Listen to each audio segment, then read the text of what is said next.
Hello and welcome to the kimchicast for Worlds 2023. Today we have the third quarterfinals match. I don't know, I guess the host of this cast, the only commentator, the only person on it at the moment, Boxed Kimchi, as it's time for let's see how this goes. I don't think it's gonna go well, but we have JDG and KT Rolster facing off for the third spot in the semifinals. For KT, they struggled to get here, but they made it in the end, and that is all that matters. Now, for JDG, it is not only what they see as their duty as the best team in China and currently the undisputed best team in the world. It is the LPL's goal this year to go perfect to the knockout stage. I mean, perfect at Worlds. So far, all 6 chances for China to advance have resulted in success. All 4 of them made it to knockouts. BLG overcame the odds against Gen G to advance. Weibo Gaming took down the last vestige of the West in the quarterfinals to send a second LPL team, and they are, as a region, are aiming for 4 teams in the semis. The first ever All-LPL finals is what they are looking for today. And in their road is possibly a wild card of a team, really. KT Rolster have been up and down. They were the number 1 team entering playoffs, I believe.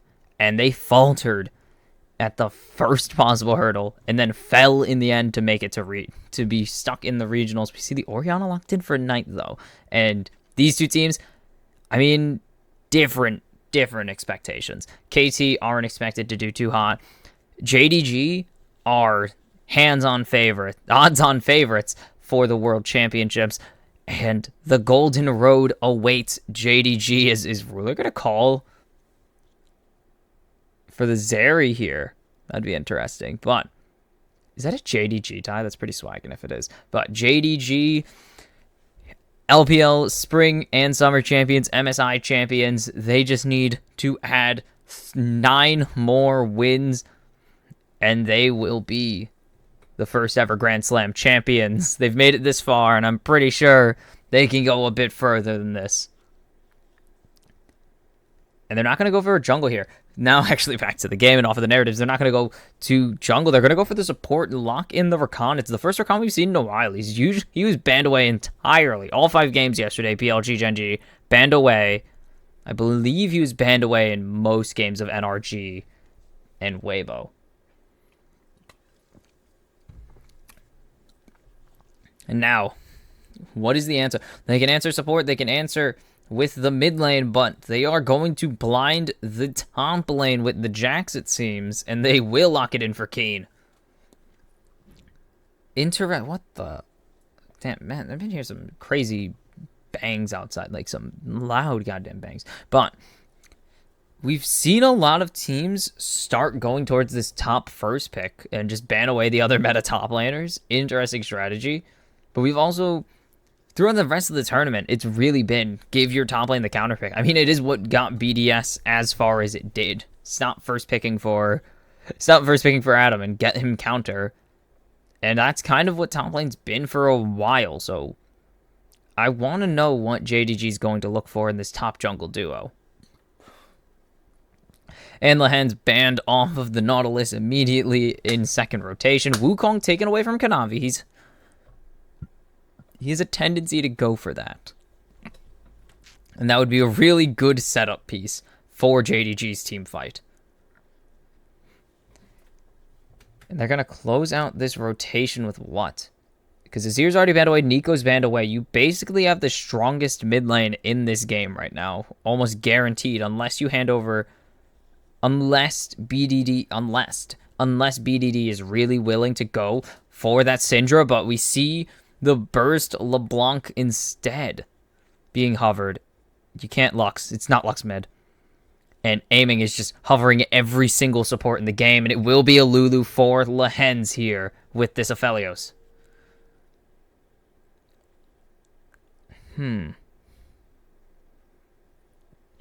Now, top jungle for JDG. It can really go any direction. They have, I mean, there's no there is Maokai available. And, yep, Jax, Renekton, no Rumble available. Probably going to be a Renekton, maybe a Gnar or Cassante, but it's really just 4 top laners at the moment. And it's going to be the Renekton 4-3-6-9. Pretty much the same matchup we've seen constantly all season. Or not even all season, just since summer, pretty much. We've seen these matchups a lot. And with the jungle pool wide open, Kanavi can pick literally anyone, and missing is just showing off anything Kanavi can play. Is it going to be the Lee Sin here? I don't know. Yeah, the Rel with the tankiness is going to be their answer, as they don't really have that front line yet, but Rel is going to be a perfect addition, as Kanavi is one of the best in the world at it, obviously. And in the end, it's mid lane time. You got Syndra. That's it. Maybe LeBlanc, Akali. We saw Chovy pick into this matchup and win. So, can work. But it is more about winning later than it is about winning lane. But Chovy also did win lane as Akali into Orianna. So who knows? Cause let's get this KT win started. The Gragas is hilarious. I love that. I absolutely adore that. But I do like a lot more of JDG's comp. Could do with a bit more frontline, but Rakan is actually not bad, and Dominus Renekton's a pretty solid choice for frontlining. Though KT Rolster do have a very clear-cut goal here. Create space, let Aphelios run wild, Akali gets a pick, obviously, and then Jackson Sejuani just keep pushing forwards. And they do have a good amount of jump, though, on JDG, so they can just walk past them with this Rel and Renekton and Rakan, so it's going to be very difficult. But these two teams are going to just kind of run into each other, and it's going to be a sort of, like, actual car crash, and it'll be hype.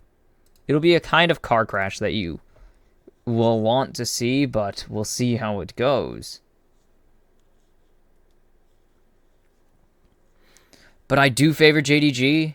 Just Akali really does require being ahead.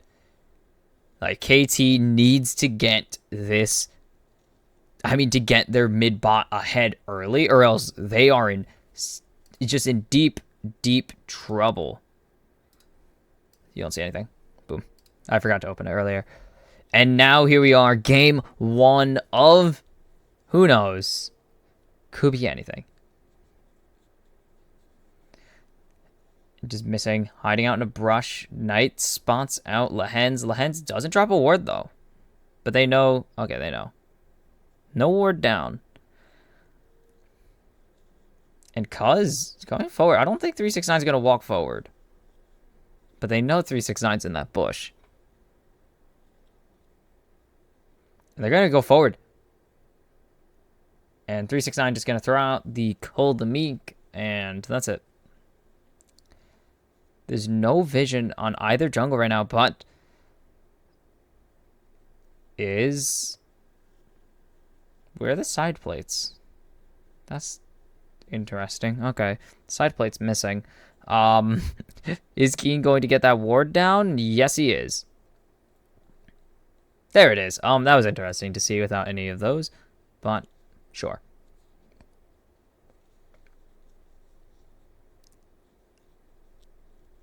I want to see what KT can do with this, because it's going to be, it's on KT to really do something with this comp.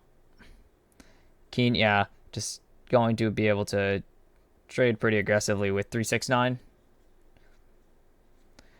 And both solos, nothing happens, boring.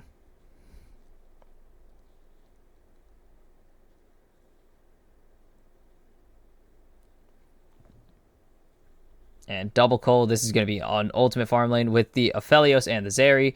Keen just going to keep pressuring. And Ruler jumping in immediately. The flash W from missing doesn't get anything, but flash out of aiming, I guess.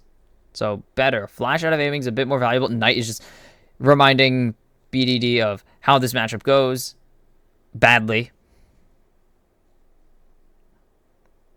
And It's going to be a blues. Okay. We haven't seen Vert jungling in a while. Keen getting 369 real low. Wow. I'm honestly, man, really? Vert jungle. Okay. I have not seen, it's been a while since Vert jungle, okay? Especially since stealing got a lot more tedious. So. BDD dodging out on the attack dissonance. And 369 is just going to take a back here. If Keen jumps forward, he might just die for it. So Keen just has to watch 369 back. The wave is pretty much frozen. I think the wave is literally frozen, actually. So I'm wrong. Wave is literally frozen. There's teleports available. Keen might as well just take back here. And Doran's Blade out for both. It's a Doran's play. And this is before the Doran's buff, so this is before Doran's is giving all the stats in the world now. Like Doran's Blade gives 1080 now and is insanely strong. Like this is before Doran's just was, or now as it currently is, like the ultimate starter item. 369 going to go back actually. Does he have Ruthless Predator? He can't reach him. Can't reach him. Pain. There's no stun, though, so.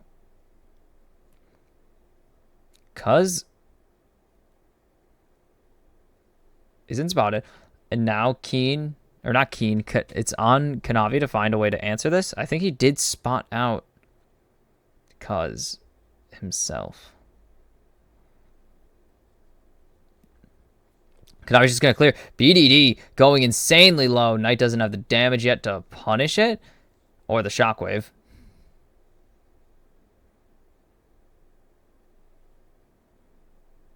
And BDD, Knight is just going to keep walking forward. He's able to trade his health for the most part because BDD can't go in now.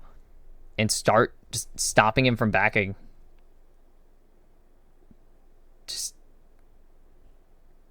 And 369 just slicing and dicing around, waiting patiently.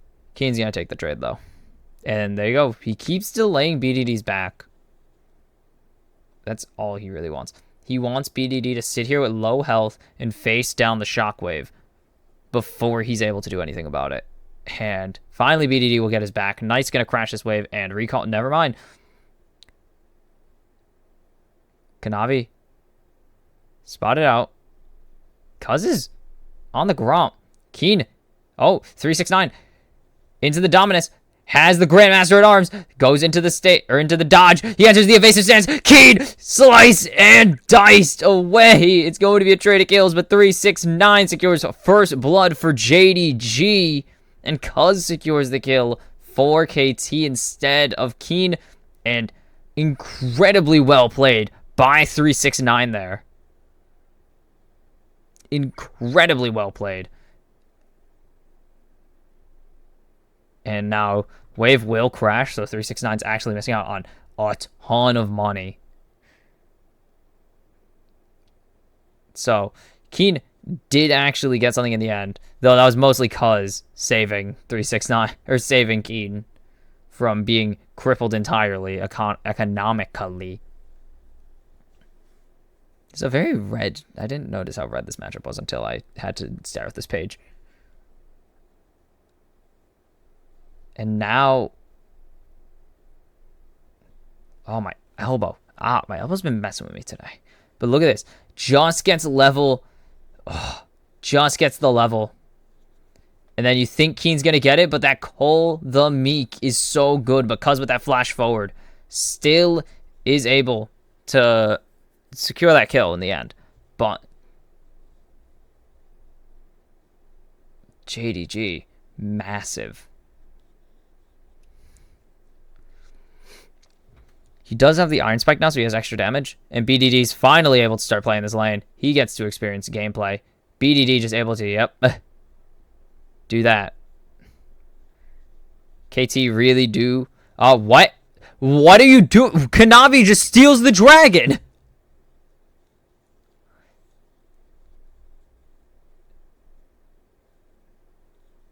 Kanavi just walks over Q Smite. What the hell? Good job, Kanavi, for stealing away the first Drake, and KT get caught flat-footed.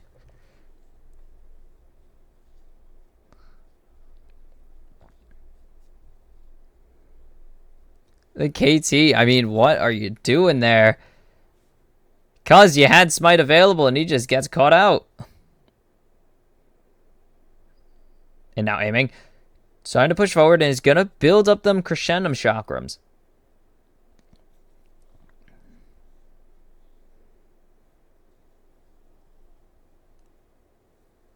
Knight and BDD are even. They'll remain even. BDD should be here to catch this wave pretty much. If anything, misses one, I would say. But should be here to catch.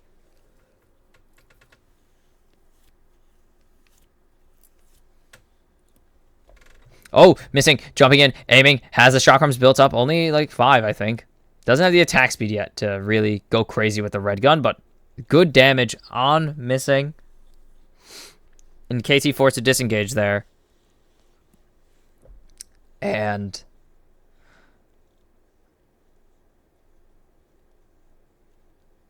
Kanavi just turns it back. And BDD just trying to lay into Knight. And there's the Magnet Storm, and they're going to catch out Kanavi. Kanavi forced to flash away, but a nice, perfect execution over the wall will secure the kill onto the jungler of JDG. And now Keen going low, running away from the Dominus. A nice E flash forward, and Knight secures the kill with JDG's 369 doing most of the work there onto Keen. And it's a 1-for-1. But it's really good, as that actually does give Knight the lead here in this matchup, and he still has the Shockwave available. BDD, no ultimate at all. And so, deny the Herald, but you pay dearly for it, because that's good for both, though. BDD actually does get a lot out of this, because it kills Kanavi.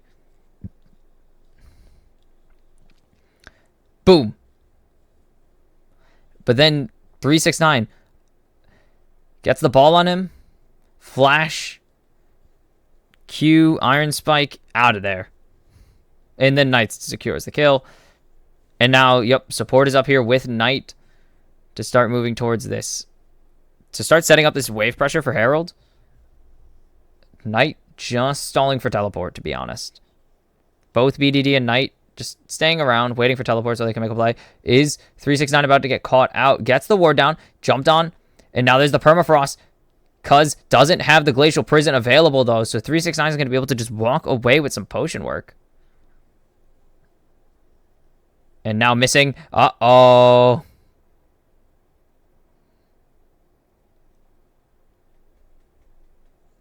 .369 does have teleport available, but there's nowhere worth it. And the fans let out a cheer as KT Rolster find an advantage. And Knight burns all his mana and is now saying, I'm ready. And now Dominus and Grandmaster at Arms out, but there's so much damage coming out onto Keen. But he has the healing. Does 369 still have it? The Dominus will tick over to secure the kill for Keen and the tanks. And it's a replay of level 1, of the level like 4, level 6 fight as Cuz gets the kill onto 369. 369 barely survives all the engage from Keen and Cuz. Sounds like Keenan and Kel, I swear. And oh my goodness, these two. It's an exact replica of the original play. Knight drags BDD under turret for a moment. But Ruler and Lehens is getting a bit frisky against the ADC.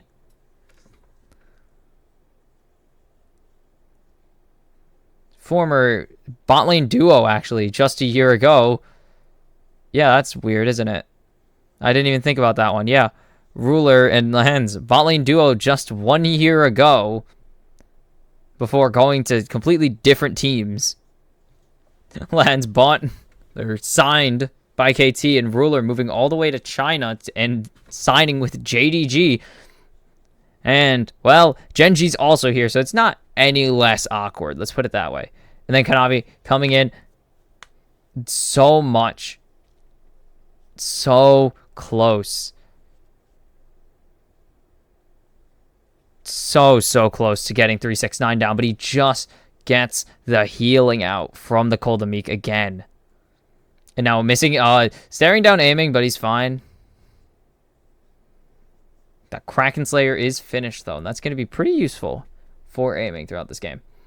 Kanavi and Cuz staring each other down, missing, going to find the chain CC onto missing, or not onto missing, onto aiming, and now aiming, throwing out the Moonlight Vigil. There is Glacial Prison. There is a Glacial Prison available. The Crash Down Magnet Storm coming through, missing, going to land the CC onto Cuz. A nice cleanse coming through immediately, but there's no teleport from Knight. Knight's just walking down. Aiming's already going to take down Kanavi, and Knight isn't here, and BDD will be the difference maker in this fight.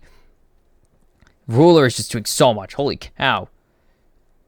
And Knight going to find Cuz, but they're just going to be able to back up. And it's incredible for KT here. There's no punish that JDG can really do. Oh, BDD might have overstepped. Lehens flashing over the wall, and now Knight in a bit of a bad situation. The perfect execution out. There's no shockwave from Knight, though. BDD still has the second charge of ulti, I believe, as well. Does he? He had to have used it. There's no way. Okay, look at all this crap that happens. Great catch out onto aiming. But flash out, great ulti from Lehens to keep the ADC alive. And then aiming, takes a little bit of healing with that. And then Cuz is able to land this onto Ruler, but it does not much because Ruler is already pre-inputting a dash and a cleanse. So he's prepared. And then that is pretty much the end of it. Just Kanavi is in a bit too deep and does end up sacrificing. Cuz has the Rift Herald if he wants to just go drop that mid. Teleport top lane KT or just giving it over. Keen teleports out. They're just saying push turrets in. While JDG are down here and focusing on something else. There's going to be no platings for this though. So it's just going to be a crash even if. And there's no smite available. But they don't even need it. JDG deny the crash of the Herald. And JDG. Hey, they kind of just win that trade except for in kills again. Besides the kill. Actually, Keen will just be able to get that first turret. So JDG do still lose that play. Except in long-term scaling. But money is money. Money's pretty easy to do. And you see it right there. 2 gold. Let's go.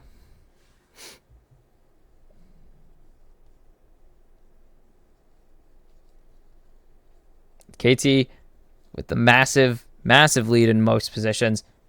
Lehens has 600. Why does Lehens have 600 gold diff? What the heck?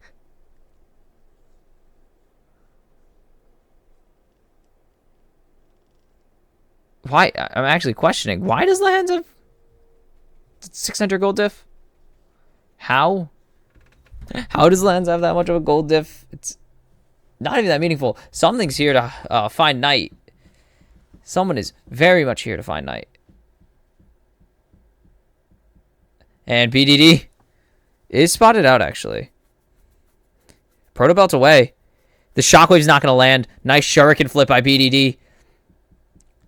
And now Missing's here to start off this party. A nice kill. Oh, a nice perfect execution. And Kanavi's flash is going to find... No. Was that a flash or is that just a jump forward? BDD's just dancing around JDG right now, though. And Cuz is here. BDD's taking a lot of damage. There's no Magnet Storm. There's no quickness. There's no nothing available for JDG now. And now KT are fully in control. Not even in control. They're just bullying the CDs out of JDG.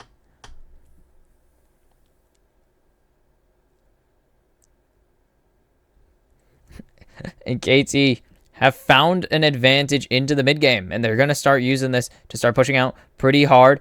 Cuz is suspicious of 369 or something's there, and will just walk away and checks it later. And now it's Herald. I think KT are just going to get this for free.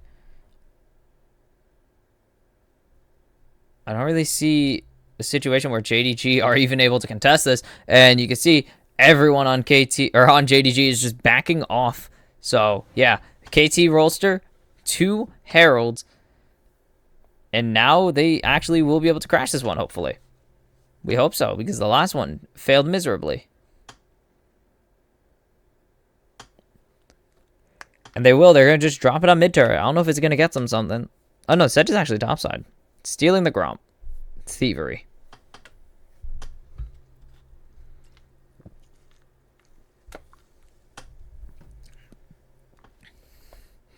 And that will be a bot tier 1 in exchange. 369 just running away from Keen. Why does it smell like smoke? I swear to God, it's so weird. It smells like smoke right now. It's not pleasant.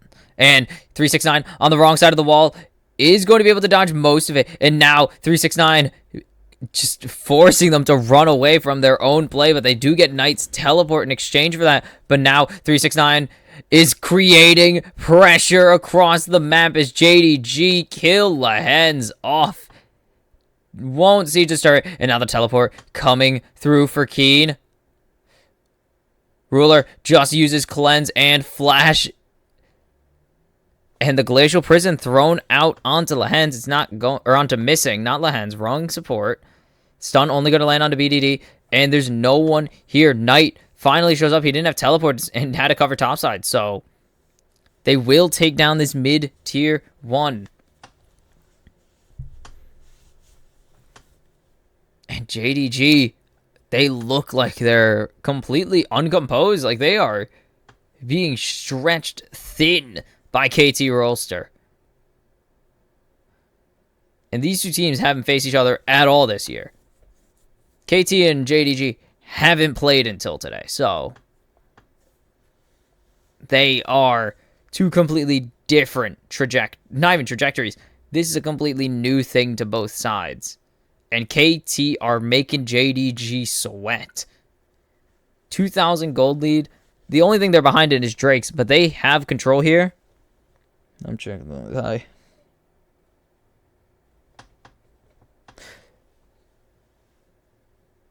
And we've seen one Drake go the wrong way for KT.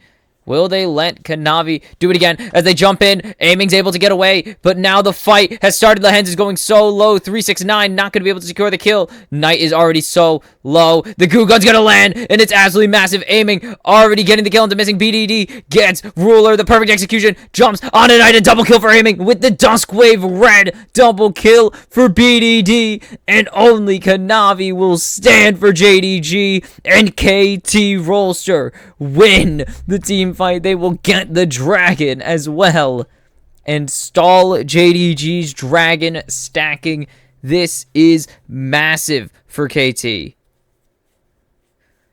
Absolutely huge for KT, as they now are just going to be able to open this map. They're going to get this bot tier 1. They have so much money onto Aiming and BDD now. It looked so good for JDG until one crucial thing, and that's Aiming gets away. And so does Lehens. Aiming and Lehens both escape, and Knight is just so low. And then he just kills off Aiming, or kills off Missing. And BDD is just hunting for the other members of JDG. And Aiming is doing so much damage. JDG, their failure to kill Aiming kills them in that fight. And look at the damage. BDD is so much. And there's Keen, who's just beating up Knight for the most part. Just hitting Knight repeatedly with the lamp. And now KT are going to make it a 5k gold lead. They're going to start pushing this. They got to start pushing this advantage. They have a death cap second item already for BDD. And that is huge. So much damage. Gale Force finished for Aiming. He already has a last Whisper up. They can do pretty much whatever they want here. They're in such a good position to start threatening this Baron. They could start threatening Baron, and JDG would just have to walk into them. And we're seeing, ooh, yes, Ardent Sensor coming through. Aiming is going to be terrifying in an amount of gold that is indeterminate. And now, yeah, Keen is just Kind of this meatbag bruiser.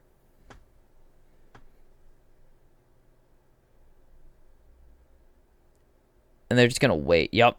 There's BDD constantly pressuring side lanes with Keen. Both have teleport, though BDD doesn't really need it at the moment, but he has teleport flanks available. Keen is just pushing out this bot wave constantly. Every time he pushes the wave out, 369 has to answer him. And they can just take full advantage of that.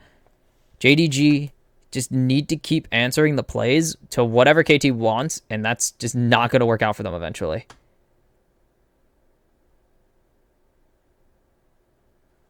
And Keen hiding on bush, embracing his inner faker solo queue. Hide. And he's just going to go find 369. And he's just going to go find 369 and farm this wave in front of him. Because that's all he cares about. His only goal is to keep 369 busy for as long as possible and waste his time.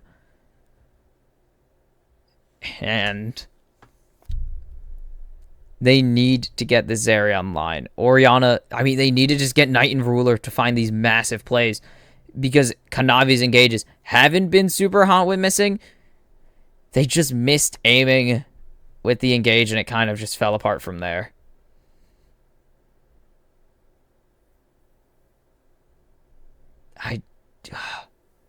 It's going to be really tough for JDG. I know they know how to team fight like no one's business. They are one of the best, obviously, at team fighting. You don't win MSI and 2 seasons of LPL, or 2 LPL splits without knowing how to team fight.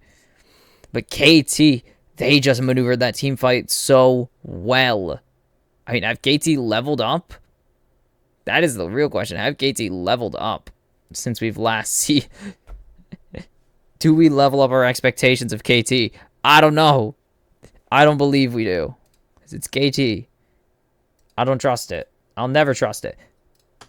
But they'll show me, because they don't have a choice.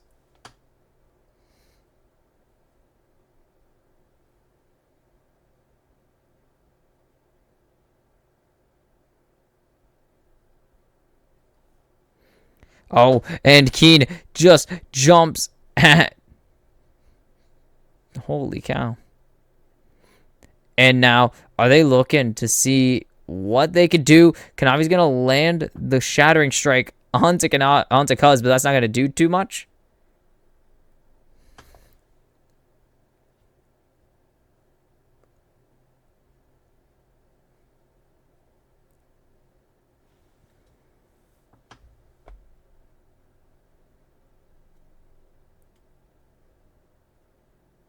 Who the heck did KT be? I don't remember.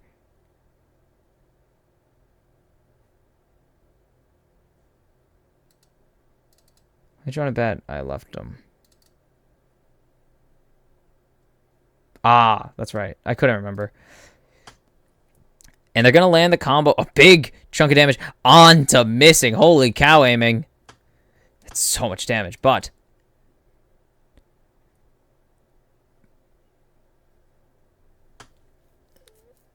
face it. It's annoying. KT Keen is just beating up this dragon right now. No one's going to be really able to fight him. So, just give it.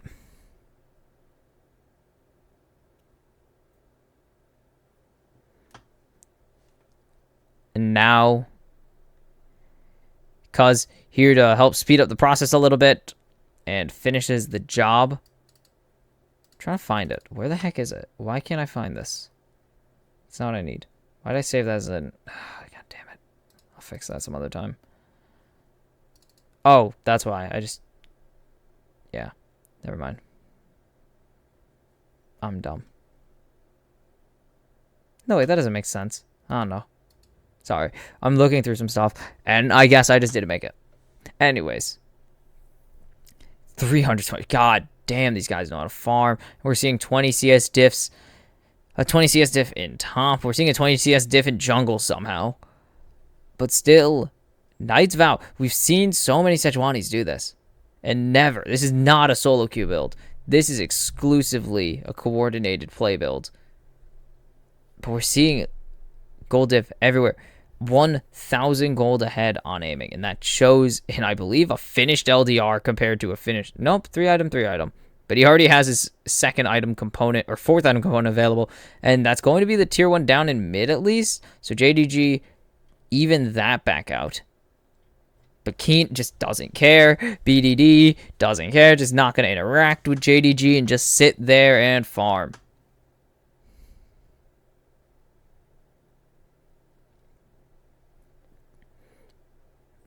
Now JDG, KT are kind of just walking into the darkness here.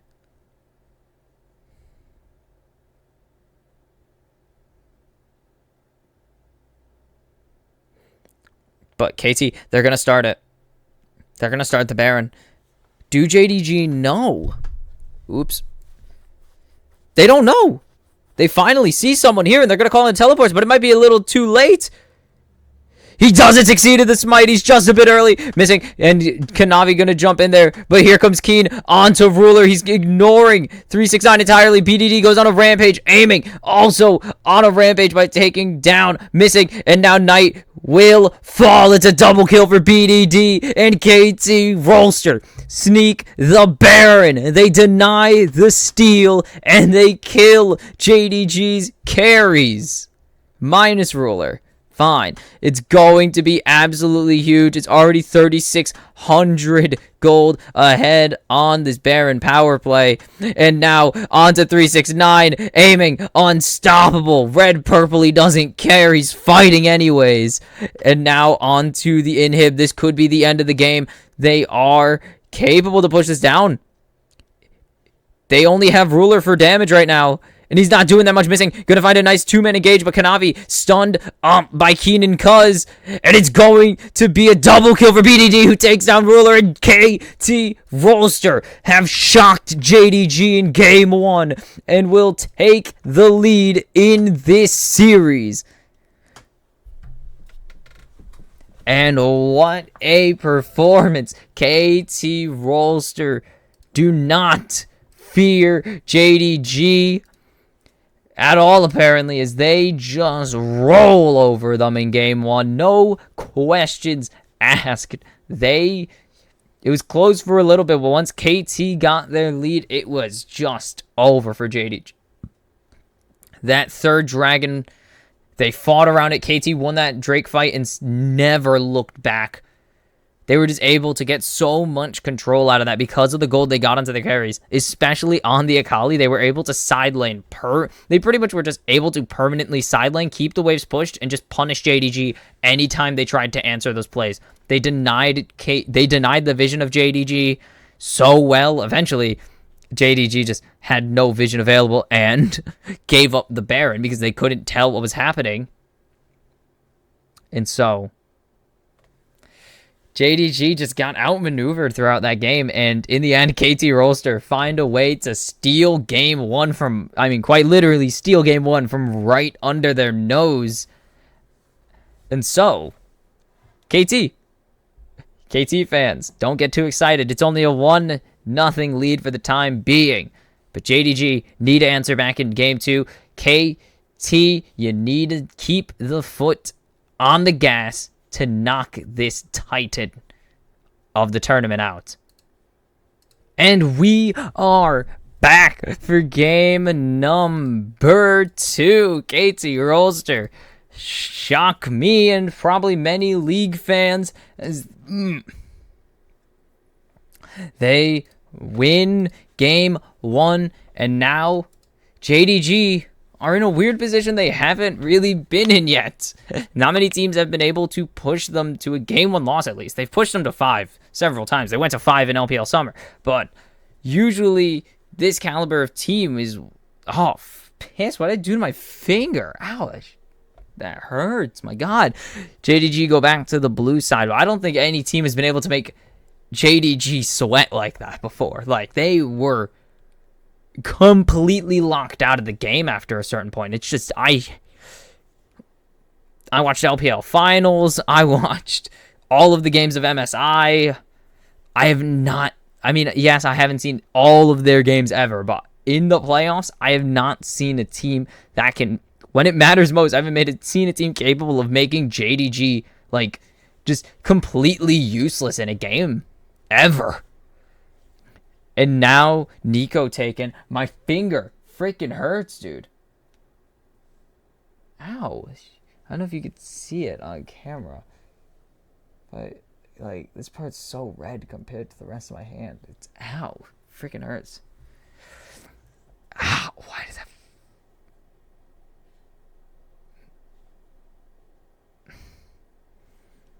Oh.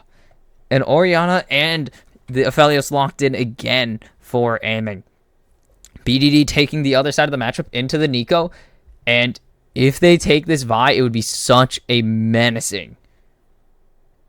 If they take this Vi, it would be such a problem for KT to deal with. And Nico Vi is just absolutely terrifying to play against. If Nico locks you down, Vi's on you, and ensures so much. They have so much chase down with that Vi, and then Nico could just follow it all up by running and proto belting. So JDG getting an insanely powerful mid jungle combo, and they take the Rakan again. I would be fine with it. It's mostly just they need to. There's just a little bit they need to grab extra. I think they just need to hit a little bit more coordinated. JDG kind of they didn't feel like they were coordinated at certain points. So if they can get the coordination, this Rakan can become so insanely powerful with this Vi Nico. And Renata would be really good into Rakan. She's actually kind of just designed as a catcher. She's more designed for this as counter engage than she is designed to be the engage for a team outside of hostile takeover. And so this is a good pick for the most part. I'm a huge fan of the Renata pick here actually already. Vi, Nico, and Rakan. I was going to say Renekton. Though Renekton would also be good at, or really bad into this. Kai'Sa taken away from Ruler. Poppy. Ooh, with the proto belt on Nico and Vi and Rakan. You don't want Poppy against you. Ruler almost took over that game at certain points on the Zeri. Again, I did say they kind of locked them out, but JDG for most of the fights were just one extra kill away or one lockdown away from taking that fight at Drake, and it's tough. Don't want that Rel jungle coming through for Cuz, because they would have the ability to just lock it in before they had anything. And Cuz, is he going to get it? That is kind of like the Cuz pick, is the Gragas. It's kind of his thing, but it will be the Viego for the KT jungler. Neela. I don't think Neela would be a good pick into this, honestly. Or Vayne. Vayne would be terrible into this. Please don't draft Vayne. Jinx can work, but it will be the Jinx actually secured for Ruler. He's played it quite a bit. Like, I swear I remember seeing more Jinx games for Ruler than most ADCs this season, because Jinx has not been in rotation this season at all, or for long stretches. And Aatrox blinded for 369, and what are you going to take? You have the Gnar, you have the Renekton, you have the Jax. And Cassante, I guess, but Cassante is considered not very great into the Aatrox, but we've seen it work. We've seen most sides of these matchups work, and it will be the Renekton for Keen.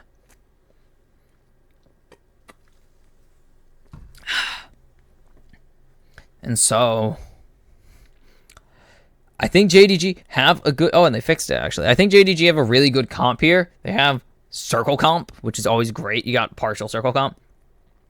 But KT do draft pretty well, actually. This is a very interesting comp. No real tanks, though, is my kind of main concern with this. Is there's no real tankiness. You have Viego when he steals Rakan or Vi, and 3-1, and Renekton and Dominus. But besides that, you don't have much. You got a lot of shielding, though. You got a lot of healing, and you got healing in Renekton, Viego, and Aphelios. You got a lot of shielding in the Oriana and Renata. But is it going to be enough to survive the just raw damage output and wombo combo of JDG? And that's going to be kind of the answer KT have to find for both of us, for both themselves and for all of us. Does KT have it in them?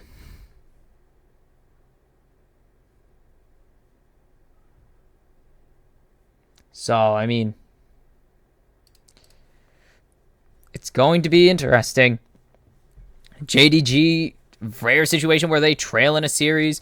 And for KT, it's not uncommon for them to lead. They actually had they had a great regular season. It's just time for them to see if they can keep putting the pieces together in the knockout stage as they look to take the 2-0 lead over JDG. In this series, JDG look to punch back and remind JDG or KT that they are still up against the best team in the world.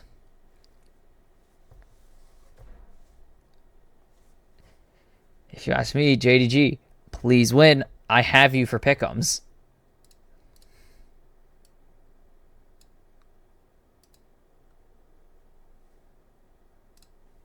There we go.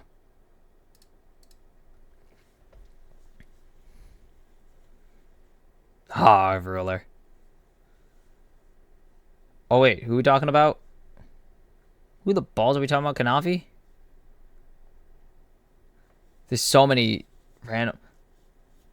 Like, oh, goodness.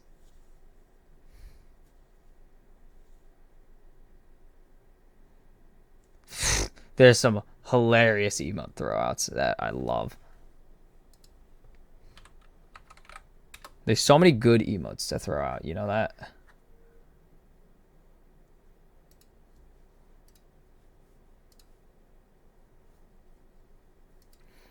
And this will be fun.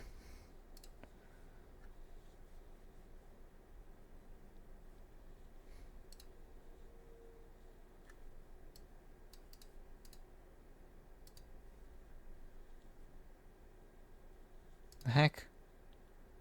Why is this not showing all of them? Anyways.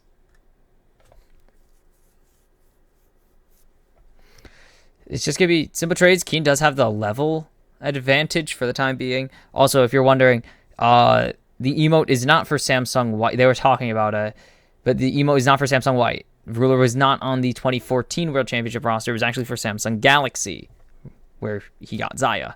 His skin's not here, obviously.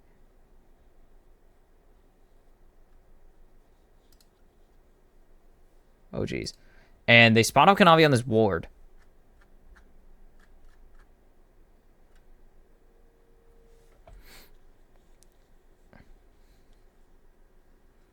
And Keen just going to keep the pressure on in this lane.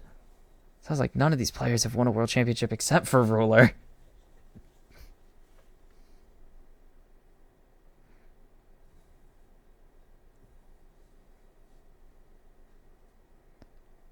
And already level 4. The engage from missing canceled. And that's what I was talking about with this Renata. You can deny the engage so well. Meanwhile, BDD just taking the smackdown, of course. Range advantage goes over to Knight. And what the heck? Why was that? That was hovered weird.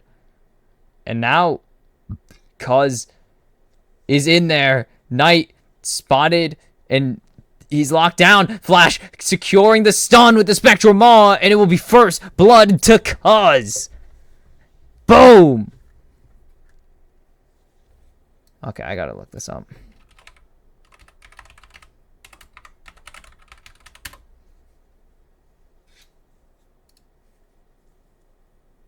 There we go. Why is this not... And now, Knight forced to burn the teleport. BDD going to take that chance to recall and start rushing. Both of them start rushing the boots.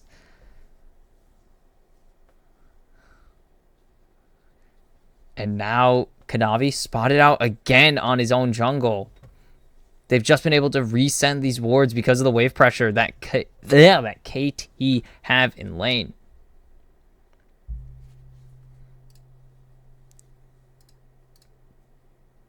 Yeah, I was like, there's no way he was on that roster. But now, clears out the jungle. Doesn't get spotted there by Kanavi.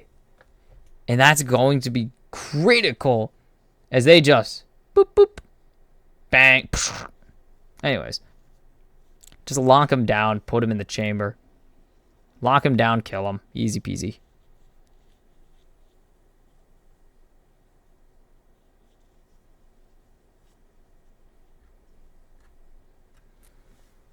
And now Keen just keeping 369 under the turret here.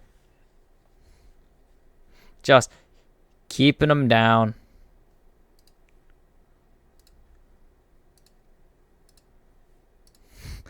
You're stuck. This ward going to be taken down by Ruler easily. Man, Haru was a world championship mid laner. Man, it's so weird to think about Samsung Galaxy. Sorry, they got me off on tangents. Well, I'm still paying attention. Cuz finally spotted out the control ward. Incredible control ward there. It's Cuz just going to dash away with that Spectral Maw.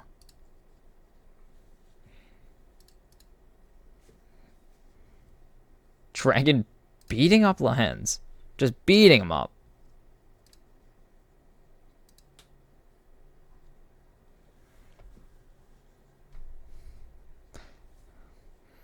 And they're going to get the grab, actually, onto Missing, and that's so much CC with the Gravitum coming through. And Cuz is just going to have to respect this, because there's ulti for Knight, and KT, just jeez, man. Just jeez. I don't think there's going to be a steal here. And now jumping on to Cuz. A nice Pop Blossom. Is the damage there? Going to get into the bailout, but Missing is the only one that's going to be able to die. Flash away from Kanavi as he goes over the wall and is just going to be turned back by Lehens and aiming. And Knight not Knight. BDD not going to be able to find anything there. And insanely good play for JDG. Get the dragon. Get the kill. Dude, it smells like smoke. What the heck?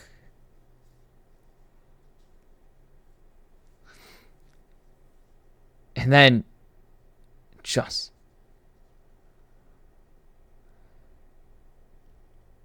and Knight Kanavi dodges the shockwave beautifully.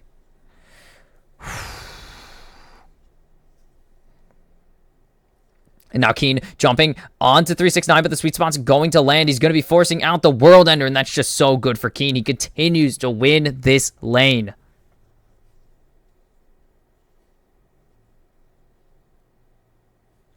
Just incredible. And now Keen caught out, but able to just slice away.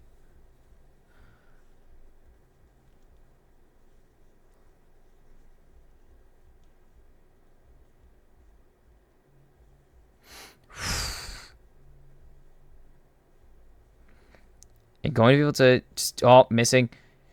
Going to steal some healing.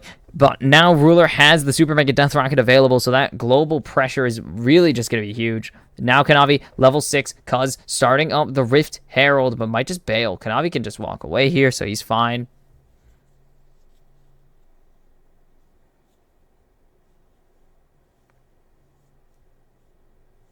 And now they don't know. And so it's just going to be actually a role reversal. KT lose the Herald, lose the Dragon in the end. Now Kanavi with the Rift in hand. Shelly could start breaking stuff.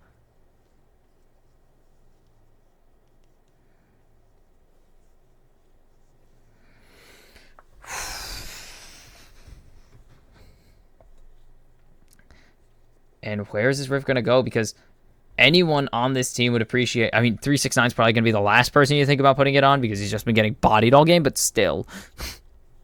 But still. Oh, the shockwave lands onto Knight, but BDD doesn't really have anything to finish off the kill. Cuz isn't here to secure, and that was interesting. It's not Knight. And BDD, I love how BDD checks to make sure it's not Knight by walking face first into him, because if it was Knight, he would have died. If it was Knight, BDD would have nuked him. Now Missing, chasing back with Cuz, or chasing Cuz with Missing.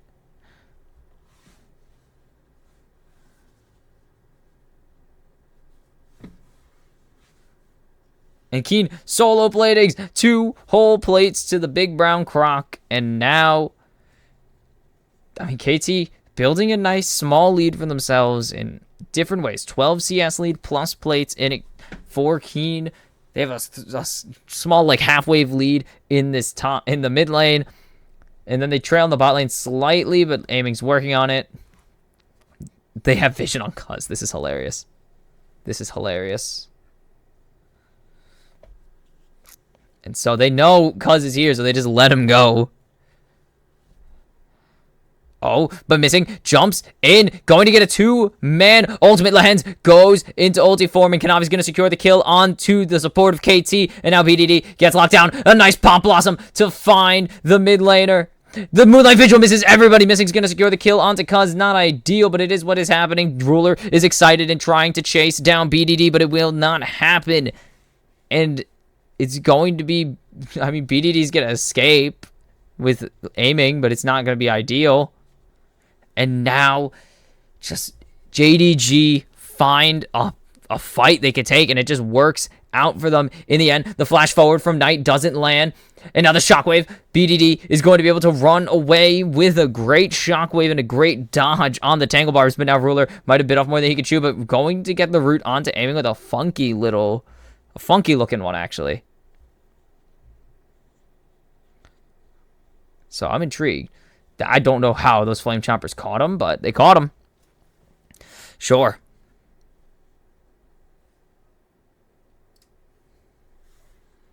And now 369 trying to catch out Keen, but it's not going to happen.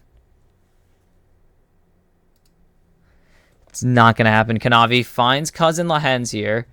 Does dodge away from the Spectrum Maw perfectly, but I don't think KT are going to be willing to give this over to Kanavi. Missing's just going in. They're going to try and steal this. And they're going to get the Drake for KT, actually, with the Super Mega Death Rocket. It's not going to do anything for JDG, as it actually gives them the easier smite. Keen jumps forward with the flash. Missing is so low. Can he find the angle? But he can't walk away.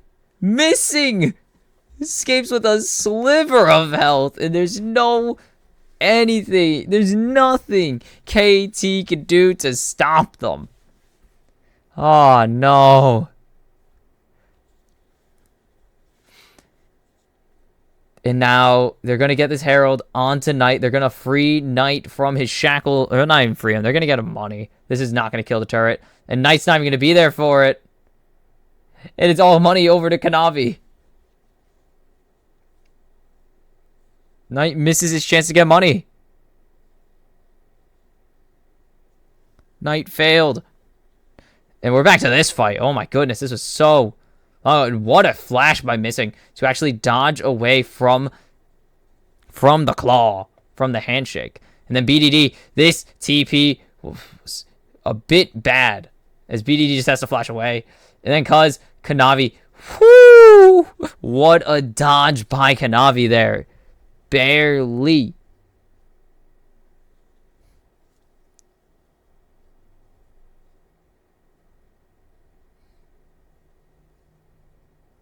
Just narrowly dodging that, and tough.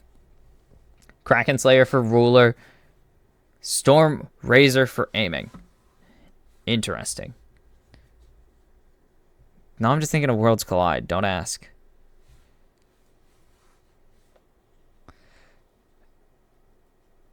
And now they're looking to jump.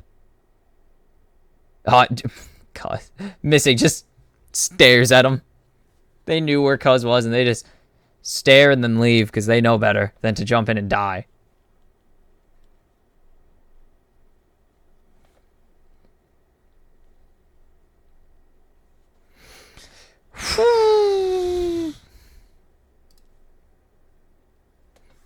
And they're just going to keep trying to get this vision around the bot side. Keen is finally getting jumped onto by 369 as he just is now starting to find ways to start bullying the Crocodile a bit harder as a literal God Slayer.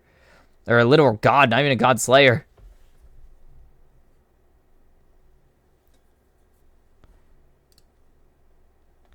And now Keen in another tough situation as 369. Again, just abusing all of his advantages of being level 11.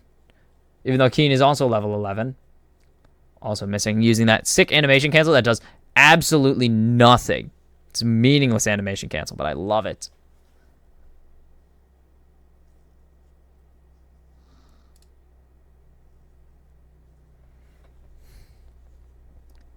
And, yeah, there's Kanavi's lead. The bot lane's pretty much even. It's a singular, not even a rejuve. Kanavi might have walked a bit too far forward. Missing is here to help out his jungler. And 369 is just fighting Keen. What on earth is going on? Jeez. And they're going to just go to the giant scuttle in the middle of the river. Sketchy giant river. The gigantic rift scuttle, a.k.a. Shelly. Well, now it's Shirley. Shirley's the second one. Pain. But Knight is here. Knight finds forward the Pop Blossom, and will they be able to turn it? There goes the Vi. Ulti the cease and desist. It's going to be a kill. It's 2 kills already over to JDG. Lahens will fall. Aiming. Kills off Knight, but is it going to be enough? Ruler has a kill.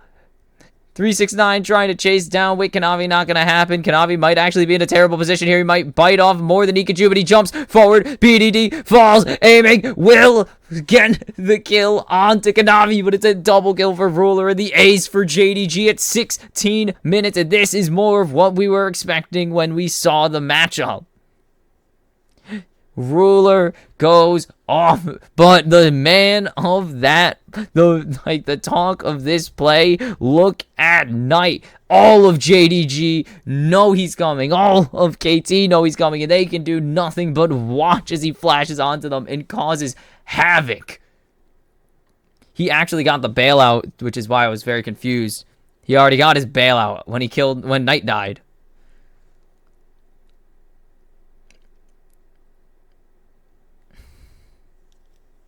And just able to get so much. And there's the Gen G. Former Gen G player, Ruler, beats up former Gen G player, Lahens. And JDG, yeah, very stoic. Sitting still, being,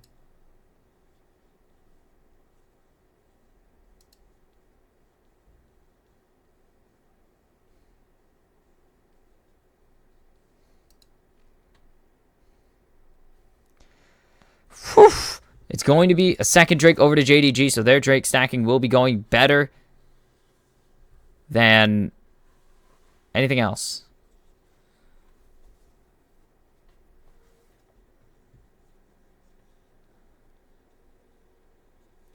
Sorry, I'm looking up stuff still.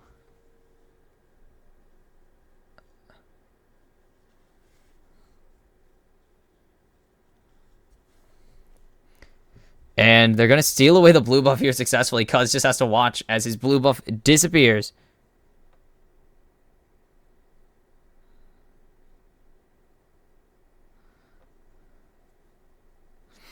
And now, turret's going to fall. That's an excellent use of clone there, actually. Man, every day I just keep seeing people come up with the most creative and interesting uses for Nico clone every time. Stalling waves, becoming a minion, blocking every skill shot known to man, being the world's most annoying Neferi dog, pretty much.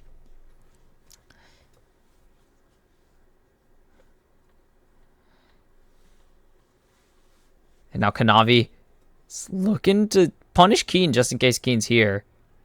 And they know Cuz is coming. Just gonna stand there. Stand. And now Keen getting jumped on by Kanavi, a massive shield. God, the blast shield is so big. And now missing, comes over the wall with the flash, and will not get anything. Kanavi just jumps forward, maybe finding Cuz out, but doesn't. Keen can't get to contest, or can't defend his turret. None of KT can get to defend the turret right now. His 369 is just doing a number on it. And actually stalls the wave perfectly. Incredible. Big deals. And now missing. Oh, Keen. You're biting off more than you could chew, Keen.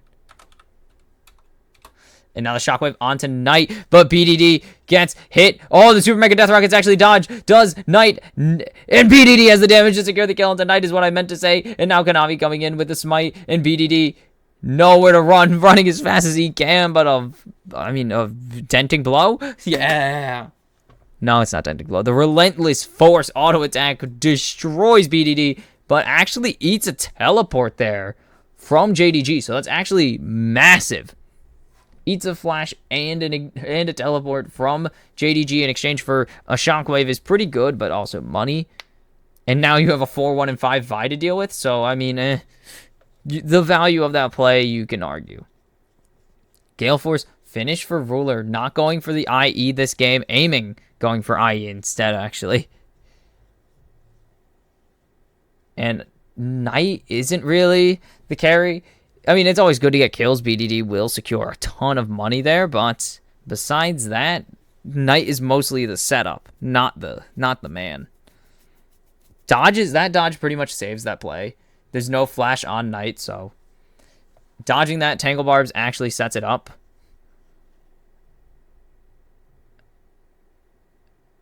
Keen doesn't have...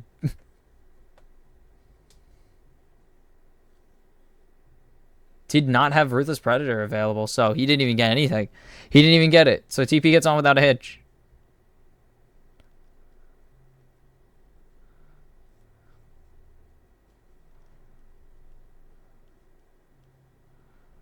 Fake Kanavi. Missing. And just gonna get out. Yep, he's gonna take a stab to the face. It's fine, he says. It's fine. Perfectly fine. And missing. Going to try and repay the favor onto Cuz, but he's not able to, actually. So, Cuz is just gonna keep staring at him.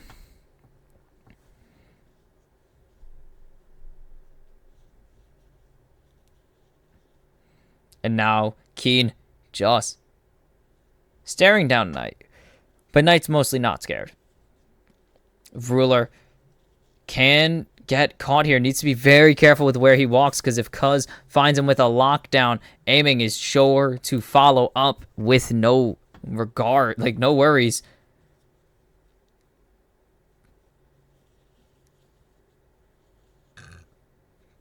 And now the back coming through from missing. He's preparing for this Drake fight.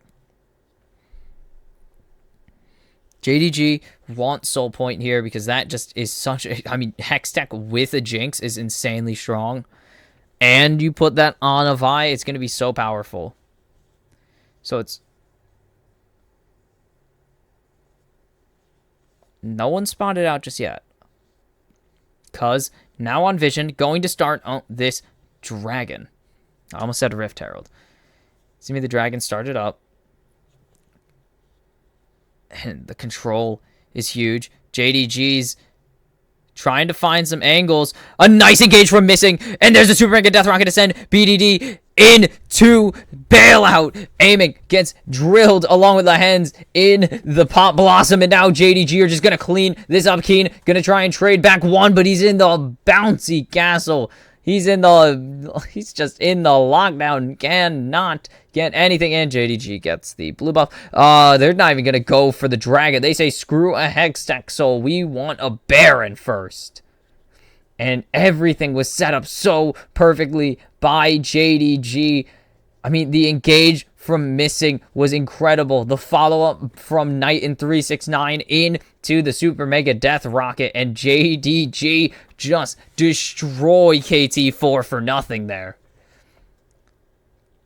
And 369 comes in, and now KT have to start running away. But Kanavi and missing are just destroying them. And then the Pop Blossom comes in and finishes...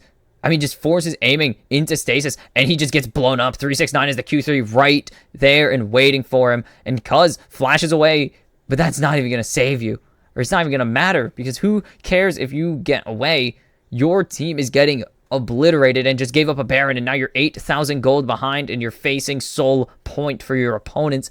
JDG came to play in Game 2. They saw what KT was capable of and said, okay, and now we're just going to outdo you. We're just going to do what you did last game, but even stronger, and with team fighting included. And now, just such a threat.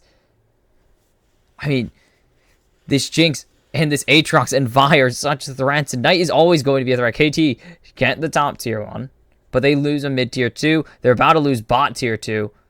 Ruler needs to be careful here, but he's already excited. And JDG, no way. 369, I keep saying it. He just solos aiming, trying to cancel his recall. absolutely brutal, and now they're just starting a fight in the base. Keen already forced to burn Hysterics down, and Kanavi still going forward. 369 coming in with the teleport, dodges the shock blast. But there's a massive 3-man Pop Blossom. It's already a double kill. It's a triple kill for Ruler. And JDG stamp this game with a massive exclamation point as they tie up this series without a doubt. They steamroll KT Rolster 13,000 gold, and we will have a game 4 at least. But for the time being, it's 1-2-1. Holy cow, JDG. They were big mad at KT taking a game off of them. And so they went and drew up a game that KT could not win. I mean, everything JDG did just went perfectly. Missing found every engage he could have dreamed of. Knight found incredible. Found like 3 massive Pop Blossoms, all of which were valuable. 2 of them were 4-man Pop Blossoms. The other one was a solo Pop Blossom onto aiming, which forced him into stasis and set up 369 to secure the kill. 369, on the other hand, just accepted he was losing the early game and just destroyed Keen in the second half. Didn't care about the laning phase. Just brought Kanavi over and beat up. G-Sun's here. Hi, G-Sun. I was like, that's not who was there before. But it's just like, holy cow. JDG did not leave any room for KT to get into that game. And I'm scared for KT if that's the case, because they just couldn't get an inch. Every single play was insanely good for JDG. Every play they made was measured, precise, and finished off the job. So, for KT entering Game 3, you gotta find a way to knock off not only JDG's confidence, but you gotta find a way to knock them off of their game and make them uncomfortable. For JDG, do more of the same. Just keep using your superior team fighting and coordination to take out KT Rolster and advance to the semifinals. I'll see you for Game 3. And welcome back to the kimchicast. It is Game 3 time. We are tied at 1, and I mean, I don't know if I would say it's much of a competitive series. The score says 1-1, but JDG... What the heck? Okay. But JDG just in a complete just showing of dominance over KT, just bully them all over the Rift in Game 2. So this completely changes the dynamic of this series, because it was, KT are making them sweat, to JDG just beat them over the head with a sledgehammer. So, I mean, I don't know which direction the series can go, because KT kind of are just possibly outskilled here. I mean, you have 5 of the best players in their roles in the world right now and working at maximum efficiency. And KT's got to find a way to stick a wrench in the cogs. That is JDG. And they're going to start by leaving up the Xayah and forcing JDG to ban it away, but they won't, and they will just let KT get it in exchange for an Orianna and probably a power jump. Ooh, they're going to get the Rakan, actually. Are they still going to get the Orianna, though?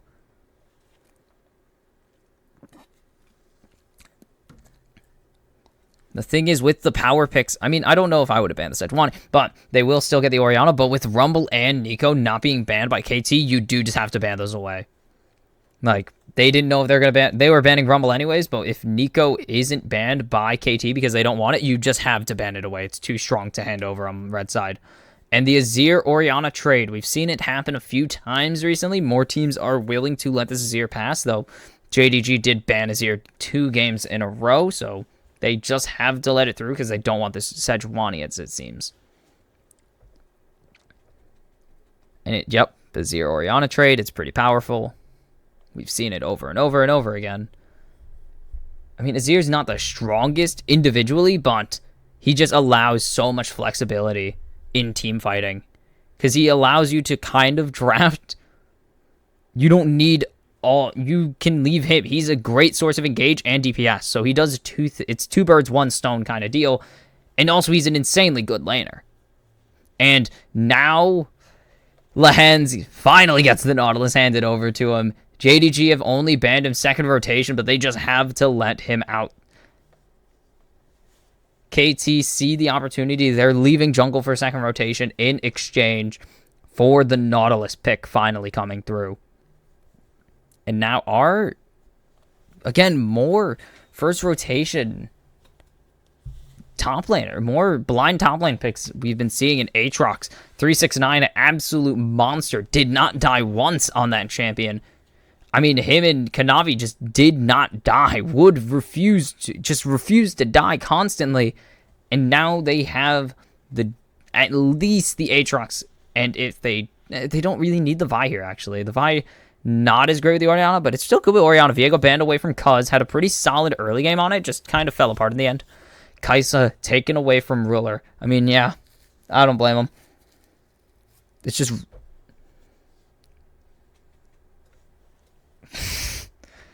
They're just absolutely memeing, and I love it. I love it. They're absolutely memeing what JDG can go, and they're just saying, Twitch Shaco, it's time. It's time for the Twitch Shaco lock-in on red side. It's time for Shaco jungle, Ruler Twitch. Oddly enough, Ruler, his former team did play Twitch at the World Championships a long, long time ago. Back in 2014 when they won it. Imp played a lot of Twitch and won Worlds with that champion in the end. And Zeri banned away from Ruler, who had a very good game 1 on it. Man, I'm referencing stuff no one was here for. And Sivir. Ultimate, sit on your butt and do nothing comp. And they're going to take the Vi here for Cuz. Interesting. I have a very complicated relationship with Cuz because I always called him Serial Griefer Cuz. Because I've only ever seen him play... That was not locked in. What the hell? That was supposed to be Sivir's, and that was wrong anyways. There it is. I was like, that was supposed to be Sivir's, and that was wrong, because Sivir has been picked before. Jax into the Aatrox. I think we've seen teams use both as counter picks now, and finally Maokai comes through. Meanwhile, Rel in the jungle for KT. If we don't see a Maokai, I would be impressed, but Vi also works. But I think Maokai is just the best pick here, unless you really want to go for that. I think... Oh... I said Maokai would be good, but Wukong is the most Kanavi pick available. The most JDG pick I can think of. It's gonna be the Wukong in the end. It is a very Kanavi pick. I'm fine with it. I was thinking the Maokai though. But if they didn't want to go for that, Wukong is the next best choice. Vi just kind of not super it this turn. I mean, oh my god, look at that win rate. Yeah, only people who play a lot of Wukong pick Wukong. Kanavi, Levi picked it like twice and won both games of it. I'm pretty sure Levi has some insane stat on Wukong. Like he was like 14-1 on it this year or something. It was crazy. It was like over his career. He's like, it was crazy. Like, oh my god, it's so insane, some of these guys. I'm going to go check Gold GG because I believe it was... Oh, there's the Karthus stats.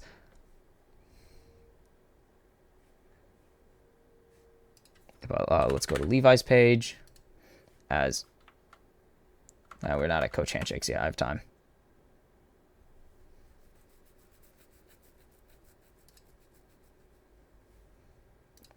And there we go. Handshakes out. Boom. And... Oh. Not what I want. No.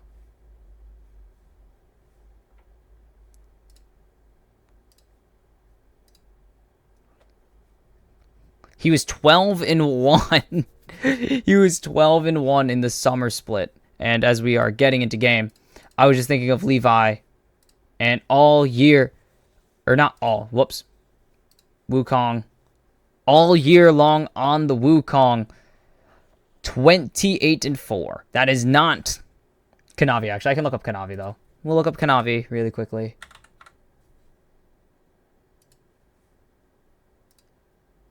This year, Wukong, I believe that's 10-1 on the Wukong this split. Since summer, 12 and or 10 and 1. So a lot of the Wukong aficionados coming through to beat down people at the World Championships. I mean, Levi's 2-0 on it. I think Kanavi's 1 or 2-0 on it. So he's already 1-0 at the World Championships, I believe. He pulled it out in the, I want to say against LNG, he busted it out.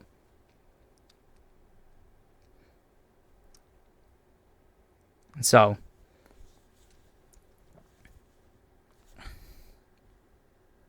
it'll be interesting. Cuz already spotted out, obviously, the awards. It's usually how it goes. And now KT know where Kanavi's starting because he's on the wrong side of the map. So, yeah, it's just usually how these things happen.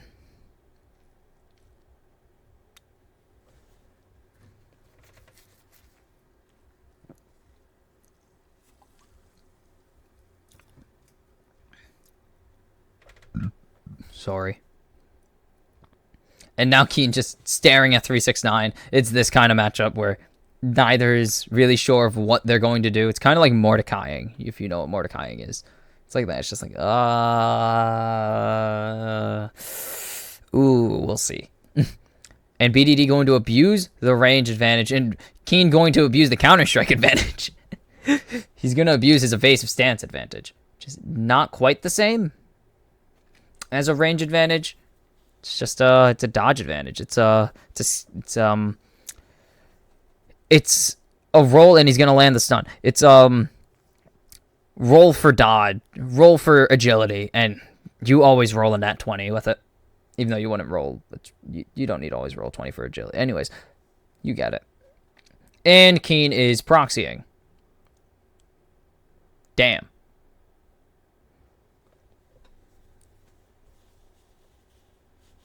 Oh, hands itchy. It's unpleasant.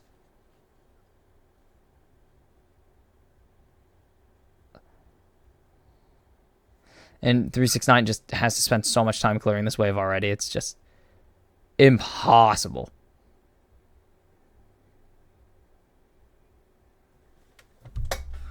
I just shouldered the crap out of my mic. I'm sorry. Knight just gonna keep eating this damage in exchange for catching waves. But he's already down an entire wave. So, yeah, BDD's getting the better. Ruler gets baited. Or baits lands in with the hook. And a good reaction speed, actually, to catch that. To catch it before he just gets obliterated by the hook combo from the Nautilus. Sivir's 300 CS, and you'll finally be able to play those, so I don't expect much to come through from JDG's bot lane early. It is a lot of, we are playing Sivir, we are farming this entire early game, we will never really be able to fight kind of thing. We shove waves, and we sit here, and we occasionally get trades in health. But Lahen's just gonna just stand there.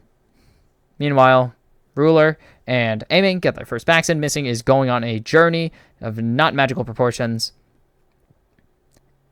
And now BDD forced to jump away. Missing, rotating up and showing. So now, yeah, BDD's like, ah, crap, I have to sit here.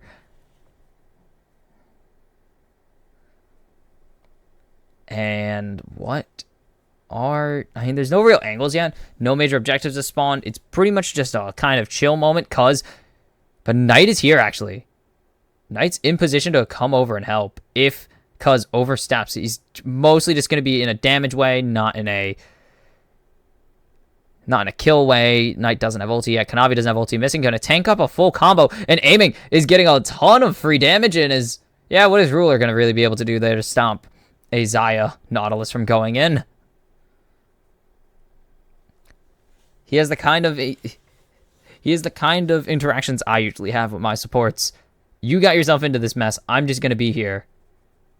And Knight trying his hardest to stop or to try and deny BDD as much CS as possible. And they don't know Kanavi's over here. And is going to get hit by the Shattering Strike and the mount up damage. Or not the mount up, the full tilt damage. But he's just there to stop Cuz from really going anywhere. His only goal is to bully Cuz out of the river. And now it's Drake time for JDG, I believe. Yep, that is what that is over there. Knight isn't really going to be needed here. Kanavi is Wukong. You can solo this thing pretty quickly with your Armor Shred. Cuz coming in from behind now. I don't think there's an angle for JDG to really lose this. And now Cuz is just getting beat up. And yep, that is how JDG found their way to the Dragon for the assistance with Kanavi. Teleport coming out from 369. Probably going to come out from Keen the second he gets his recall as well. Pretty much no difference here. But Knight, so far behind in CS. And there's the emote from Ruler. He's been flashing so many Gen G emotes because they're not here. I think that's the point. That they didn't want him because they wanted Pays. And they are eliminated from Worlds. Meanwhile, Knight is an international champion. So, kind of funny. Or maybe he just really misses Gen G and is sad that he can't play with them anymore. Though I would not be really sure. Cuz coming in from Bot River. I don't know if he's spotted, though.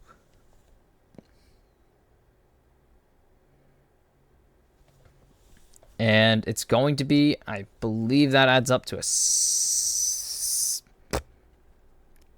9 CS lead. There you go. I tried to do the math in my head. I screwed it up because I started on the wrong number.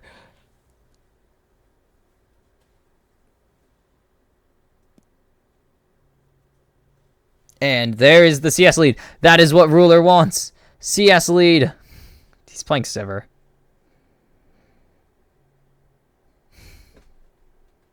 Why am I? Yeah, that feels bad. That felt awful. Ow, that hurt. That did hurt, actually. Lehens can't really just jump onto missing. Ruler, now level 6. Kanavi going to clear out this ward and probably just going to start this, no? Yep, it's going to start this. Missing, gets the airborne onto Lehens. That's not that. That's hand sanitizer. This is what I needed. And now, rotating up. Because of this actual pressure made possible by missing, there's no chance for aiming to contest the wave. And aiming just has to stay down there and give first rotation over to JDG. Or give JDG's bot lane the early rotation. But now missing might have bit off a bit more than he can chew and takes a massive chunk of damage in exchange for mostly nothing. And now BDD wanted the shuffle there. You saw it. Hit a really nice drift, but just didn't have the distance with the grand entrance available for Lehen, or for missing. Why do I keep thinking it's Lehens? I don't know why. I think I just like saying Lehens more. It's a way more fun name than missing.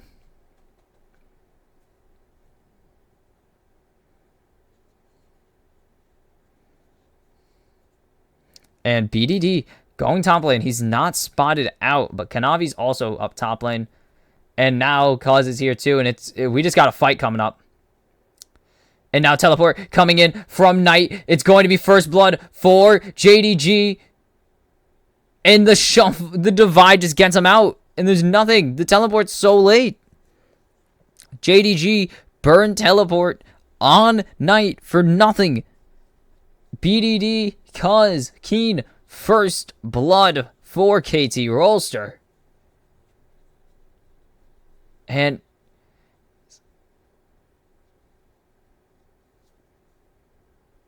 there's nothing JDG can do to answer that.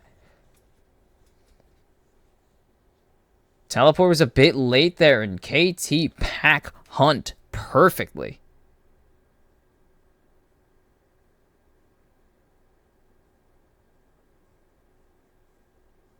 I don't want to know.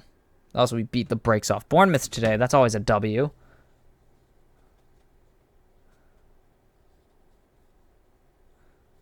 And Drake will... Yeah, look at that wave aiming. Look at that wave. I can't see it. Boom. It's like 10 whole minions. Massive wave. Ruler's going to be able to recall here, and they're going to start setting up for the Dragoon.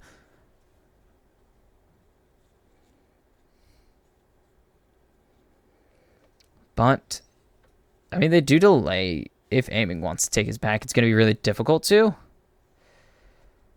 369 will have... Actually, I don't think they will. I don't think either top lane's going to have it.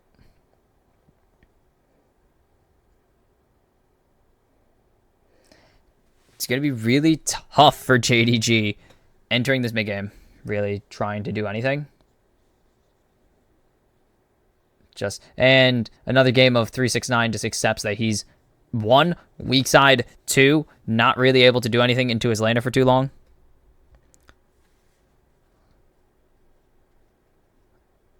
Missing, just staring at Lehens.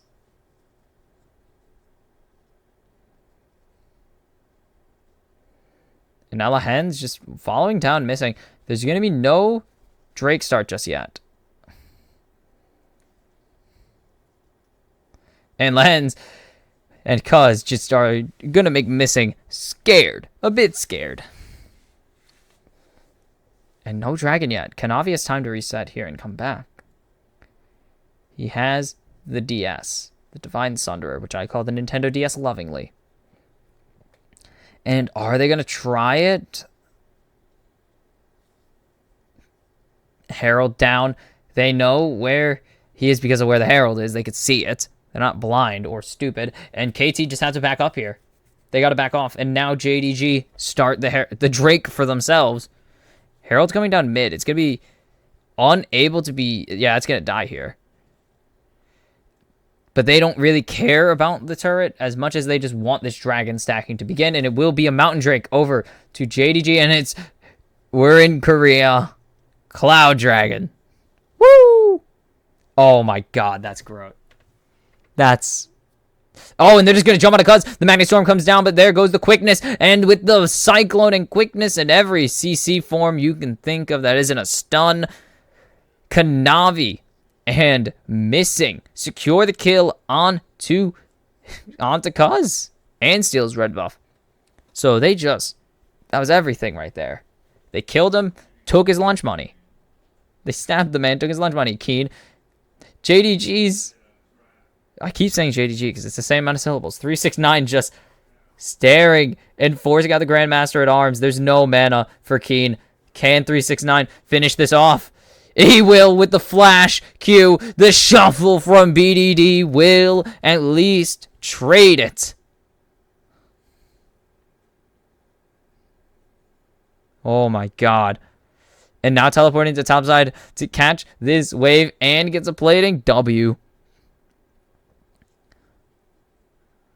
And that's really big, actually, from all of JDG. Very well played and coordinated. Get the kill on to Keen. Force out the flash from... Oh, and actually, before I can even finish that thought, they're going to jump forward. Lehens is taking a ton of damage from Ruler. He has the Kraken Slayer down, so yeah. Tanks, be wary. But that was just perfect. Forcing the flash from Keen and BDD and both of their ultimates in exchange for one flash. 369 didn't even use World Ender there. And then Knight gets a plating for that. And just teleports top, catches the wave. And as a total, JDG don't miss out anything. JDG don't miss a single wave because of that.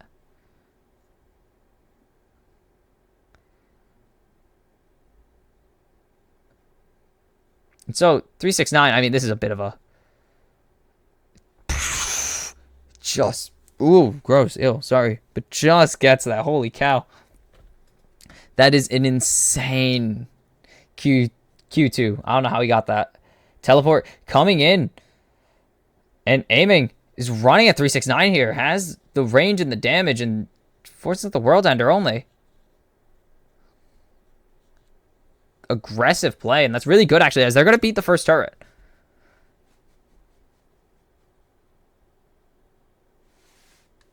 And now, what is the... I mean, JDG do give up this bot turret and its first turret, but now they are so capable of being able to just get the other turrets on the map. They're going to at least hit top turret. I don't think they're going to take it.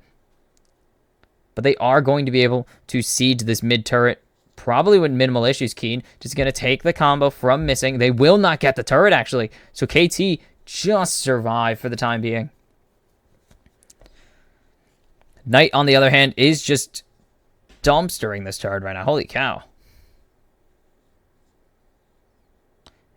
And missing. Just going to be here to back up his ADC. And the shuffle's not going to land. BDD.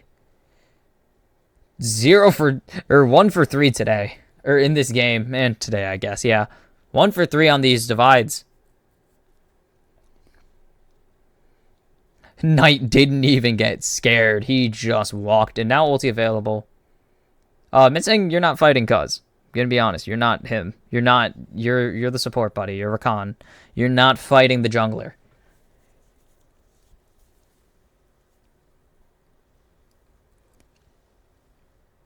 And Ruler just going to continue to farm up. I think this is a quick blade. Yeah, there should be quick blades for both parties here. You see the build paths. It's both quick blades. Meanwhile, 369 just up here. Has teleport available in the situation they need it. In about 40 seconds to get the second, or to put themselves on soul point. Wow. Where's my other slipper? There it is. Sorry. KT need to stop JDG from stacking here because, I mean, it is Cloud Soul still, but you don't want to give up a soul. You never want to give up all the dragons in a game because they still do stuff, especially when they have Sivir and Wukong and Aatrox and Rakan. It's actually an insanely valuable soul because all of them just want to run at you. So maybe, just don't give up this Drake soul just yet. Keen, and there's a third of his health gone.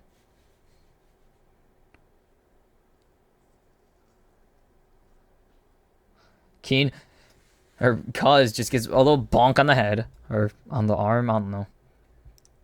And now 369, going for it. There's nothing though. Kanavi, a nice Emperor's Divide, but is it going to be enough? Ruler's going to secure the kill into BDD, and now Lehen's trying to get Ruler down. It's not working out, though, Cuz running for his life. Will be able to jump over the wall, but it's a double kill already for Ruler. Aiming is not in a great spot. Cuz going to land a nice Shattering Strike. Aiming secures the Blade Caller route onto 3, and Ruler just sieges this mid-tier 1, and JDG just win across the board, and now they're 2,000 gold ahead. They're going to get to soul point and continue this push in mid.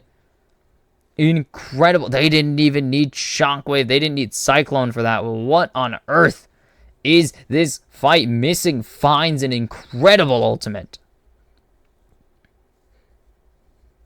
And now, Keen, you're not stealing this one. Don't get your hopes up. Yep. And now, soul point for JDG and teleport out from 3. Immediate teleport out. And now, I mean, JDG are just in great position, just in such control of the map. They have all the Drakes.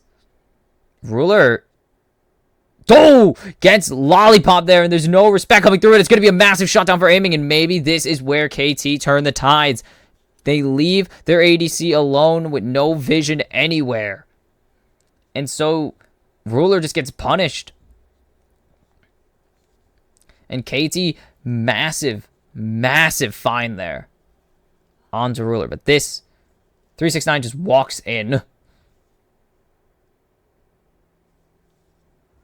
Cyclone out. Oh, was already back up, but then missing just finds the angle, and we already have a fight going down as Lehens is caught out in the middle of the Beyblade, and Aiming missing secures the kill, but Aiming trying to fight back, and Cuz not in a great position to do this at all. Will get the Magnet Storm, but still gets hit by all the CC. Cuz able to run away for the time being, and now Aiming secures the route onto both. The Divide will find the kill onto missing. The Shockwave almost finds BDD, but Kanavi's just walking forward. Aiming's going to secure the kill onto the Monkey King.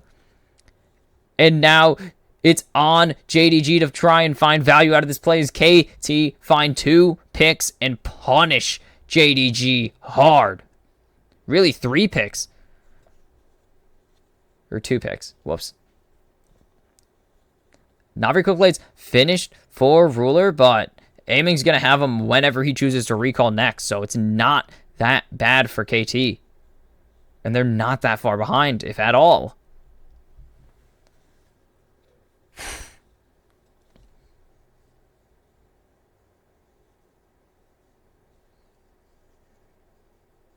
Nice kill here. But then they run into Cuz. They can't really do anything.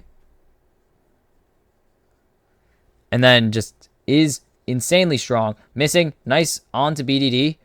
But just gets shuffled here.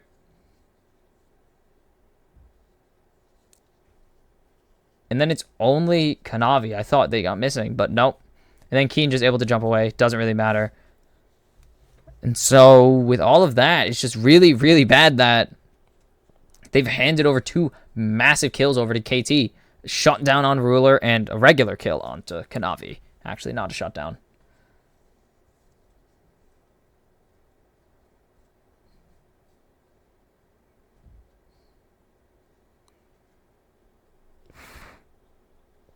Missing has an angle here. Because he's going to find him, isn't he? Not yet. Because finds Missing, and Missing gets punched in the face. And he's just going to heal up.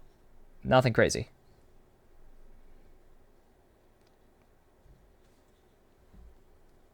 And now...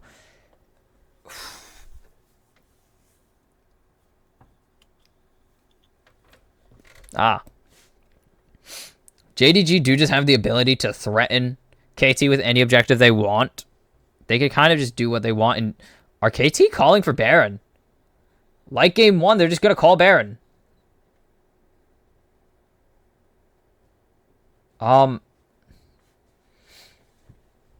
Shades of game 1, but it's not really great. Because JDG very much knew. At least the first time they did it, they spent like 2 minutes clearing vision. And then when they finally started it, KT or JDG just couldn't tell if they were doing it. But no.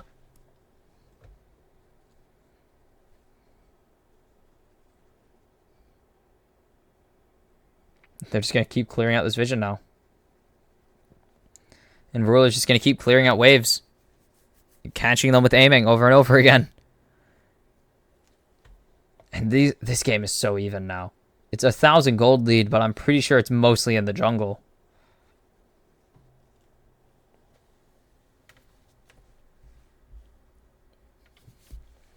It's just so slight. Like, Ruler and aiming are for the most part even, especially in current and effective gold value right now. Aiming's actually ahead. Though we'll see what Ruler buys on back here. Because if Ruler does, yeah, just even out the gold spent, is actually in a slight effective gold advantage. Knight just throws the ball over the wall. You can't get rid of that until Knight leaves. Missing. Nice dodge on BDD's full, just running forward combo. And now they might be able to find a collapse here, actually, with Keen. But 369 is coming.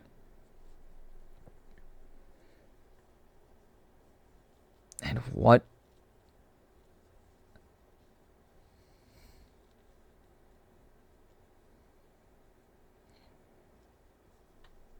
They need to find an angle.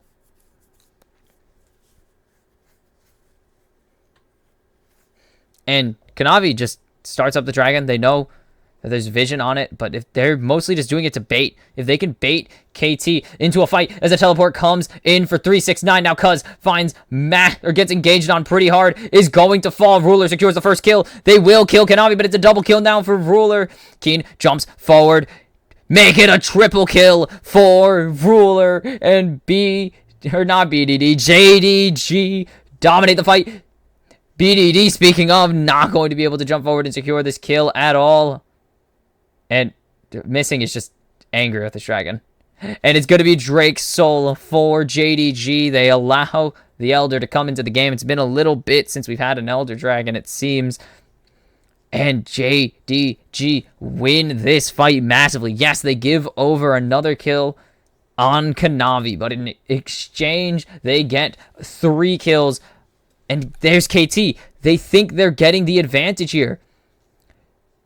A nice stun. But then, just where is your follow-up? Your damage dealers can't do anything if your entire front line is dead. TP coming out from BDD, I believe. No, that's Keen. TP coming from Keen. They're looking to set up this Baron play. Ruler can't back right now. Missing. Jukes out Lehens. And teleport now from BDD. Anyways.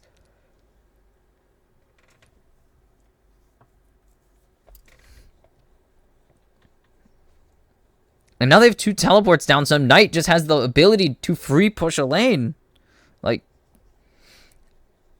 or they could just punish here. There's no resets available. This is an easy punish, and you get a kill. Like, that's a free Baron. And KT Keen trying to survive. The Gore Trigger secures the kill, and maybe they found a fight in mid, but Kanavi's just shredding up BDD. BDD goes golden, but here comes Knight, and it's going to be the first kill over to Knight. They will secure the kill eventually onto Kanavi, but now 369 is just here. Kills off aiming. There's no combo available. Knight jungles off Lahens, and now Cuz will fall. It's a triple kill for Knight for the mid laner of JDG, and it is all over. Game 3 goes to JDG. They don't even need the Baron. And now KT on the verge of elimination. JDG on the verge of sending the LPL's third team to the semi-finals. Unless Keen maybe... Nope. It is just an interesting fight choice. JDG find 2 massive fights on 2 different sides of the map. And now they are fully in control. KT did not stand a chance in that game either. They could not find anything to contest JDG, and it's very hard to find anything to do it in the first place. And they just didn't let them. KT over-invest into a handful of... into that last stretch, they over-invested everything. They knew they invested their teleport, so they could not take a back after a certain point. That is a thing on my screen, isn't it? Yep, it is. Okay.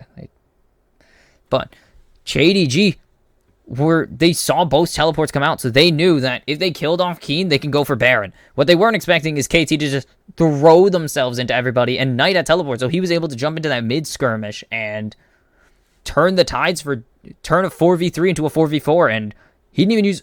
He used his ulti, but he's just able to get it back up anyways, and you saw it at the end of the fight. He did just get it back up, so he just turns back and kills all. He just shows up, wrecks house, and ends up killing off the rest of KT, secures a triple kill, and now his team is on the verge of the semi-finals for the second time, I believe.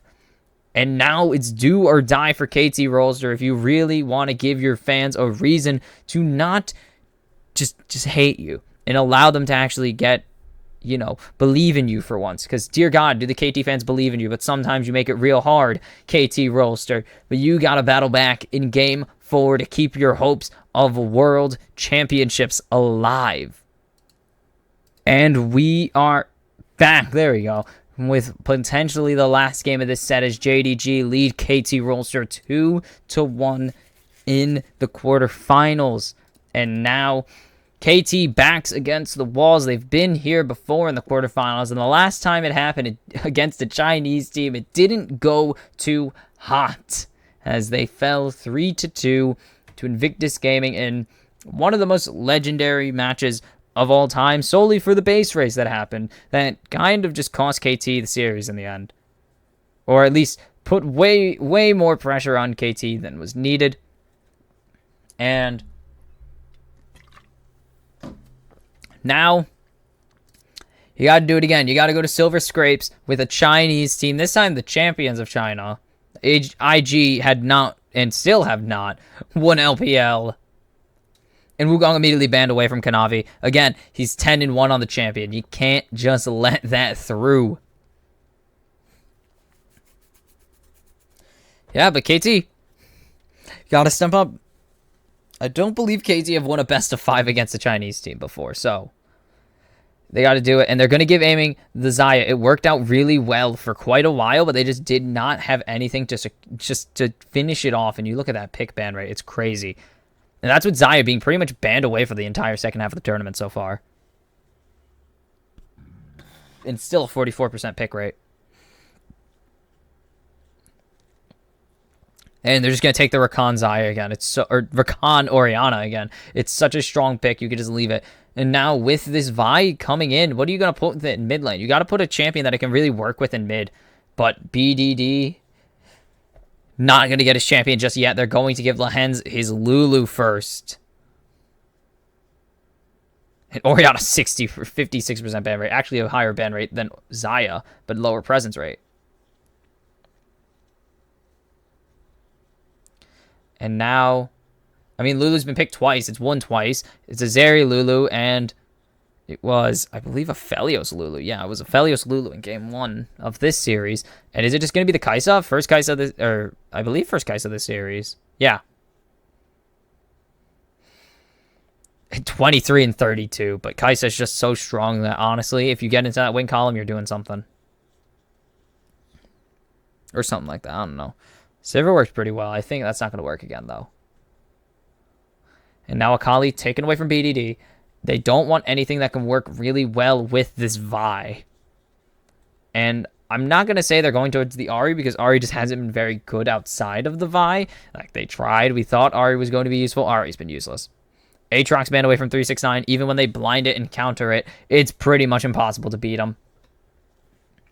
It's just difficult. Azir taken away. BDD could not get going on the Azir, though. They just didn't find any. Azir did not find any angles to get any kills there. And just in the end, he was just kind of pushed off to the side as an afterthought in most team fights, pretty much. Some team fights, he actively helped the opposing. He actively helped JDG by accident. So, yeah, it's pretty tough. Taken away is the Rel. No more circles. Too many circles. 2 circles is too many. They don't want any more of them, but they still have circles available if they want. And will Kanavi get the Lee Sin? Come on. Will he get it?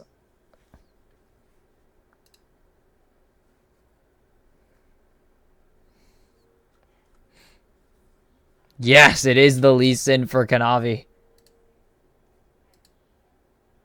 It was Bengi. I'm trying to think, because I was like, who has the Lee Sin skin then? It's Bengi.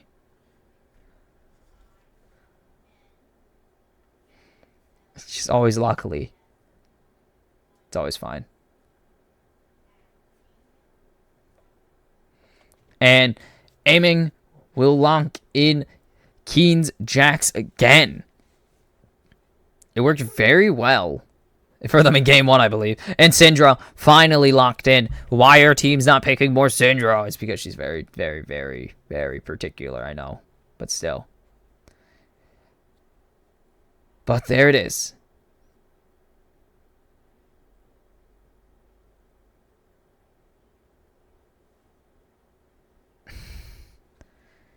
And what is the final call here? They need a top laner, and they're going to call for the Gragas of 369. Oh, boy. Let's go.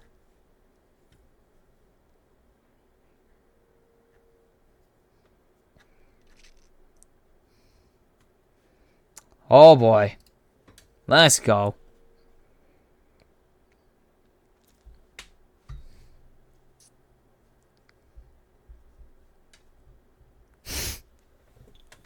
Oh my god.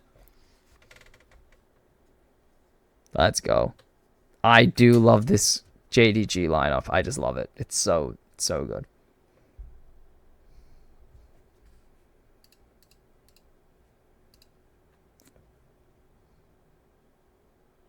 I'm just excited now.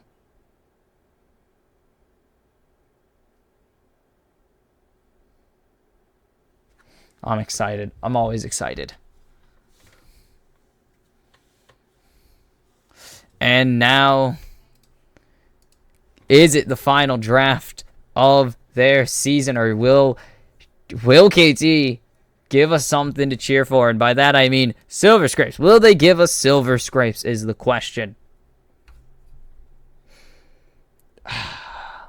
It smells like smoke. I'm not even joking. It's really, really gross, actually.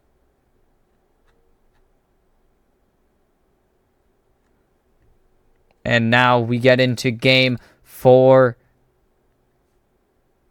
Will it be? Let's see if it's going to happen.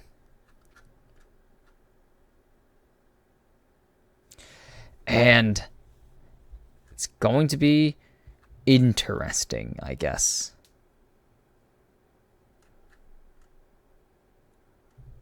I don't know if that's the correct way to put it.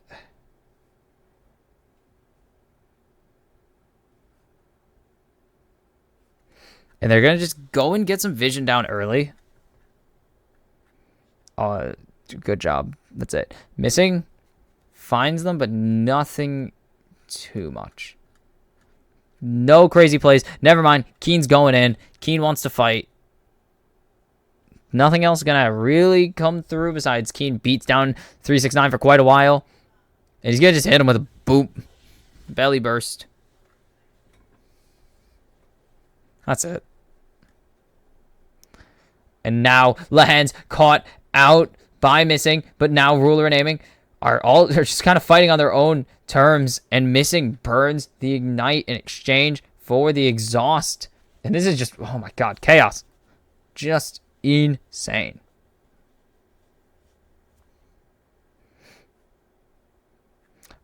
And KT now do just get control here. That and now they just have to respect KT's bot lane pressure.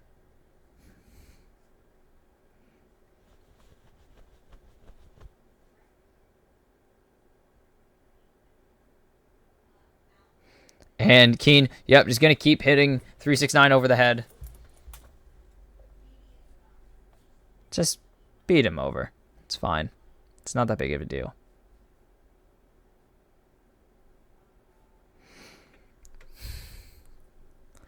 And they're just going to slow push his wave, and they're just going to keep him here. Keen is going to continue. We've seen 369 just accept his lumps when it comes to these. And now, Cuz, coming to find Kanavi, is just going to ward the blue before just sitting in brush waiting for him.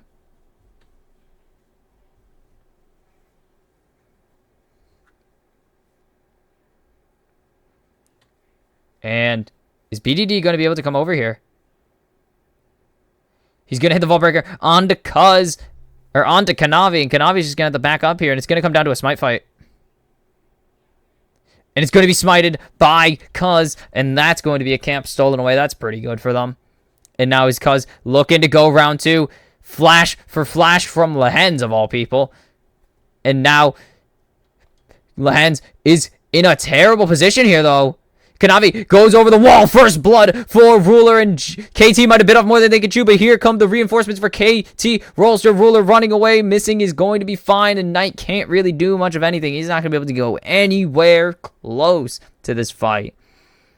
And it is a mess coming through for both of these parties. And now 369 able to turn it back. Pain. And now it's actually really good for specifically 369 because he has full control of the waves and can just kind of bully off Keen because he's traded way too much of his health. So do it that way you will.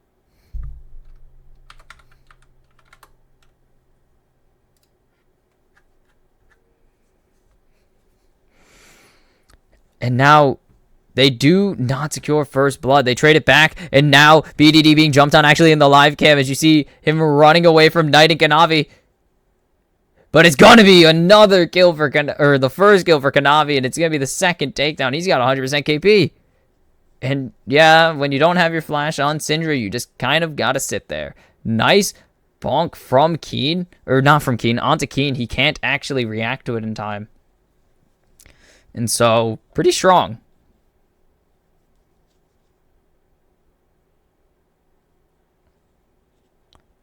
And now, despite getting early advantage, KT are just getting smacked around by JDG here. And 369 does not care that he's out of mana. It's just going to sit there. And now, KT, Keen might have bit off more than he could chew here. The Q flashed away, and that's going to be massive for the side of JDG because that Jax without flash cannot chase nearly as well as he could have onto 369, and now 369 can just kind of free hit him as long as he doesn't have a leap strike. Because sees Kanavi top, or saw Kanavi topside, and is going to go for this dragon here, has the bot pressure as well, perfectly timed, to go and rotate up.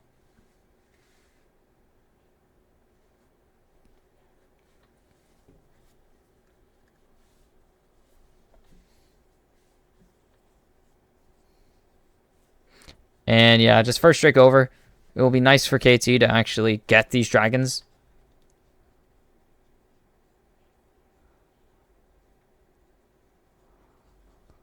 And going to land a ton of damage onto Knight here with those Dark Spheres and Scout of the Week. Ooh. He just has to give it up.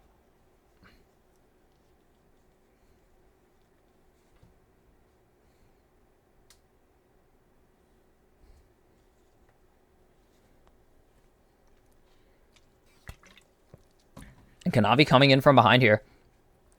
And Lahan's still no flash available, so if he's not careful, things can start going horribly wrong. And just backing up. They know that Kanavi is leaving, so they're going to just wait. Not going to let him back.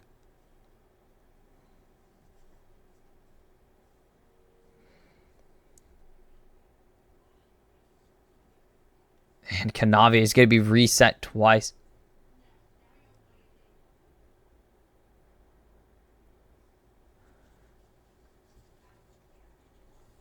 And Cuz going to steal with his red buff. No chance he can. No chance that Kanavi can answer this. And aiming. Walking forwards. Gets a nice double root here. But can't go forwards with it. And they just want to reset. They're fine with giving up stuff if it means they get to reset, it seems. Missing is resetting already. Don't know. Ruler might also just catch this wave, force reset, and then do that. Keen just taking so much damage to the explosive cask. Oh. Keen? Or not Keen. 369.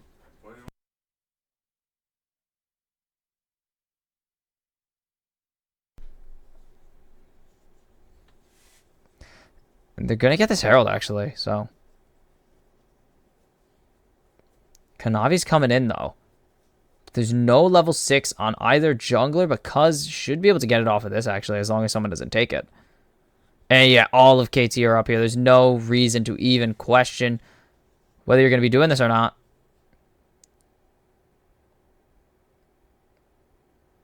They're not going to be able to get it. And now 369 lockdown, forced to flash. Keen does not have leap strike, but they get the flash out, and that's all they need missing. Just has to give that over. There's no chance. And tough. And are they going to dive 369 here? I don't know if that's a great idea.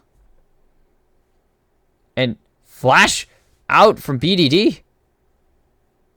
And they don't want BDD to have flash here, because the less flash he has, the better for JDG's abilities to go in. And Cuz can't jump onto JDG's Knight if he wanted to. Kanavi just kicks him away.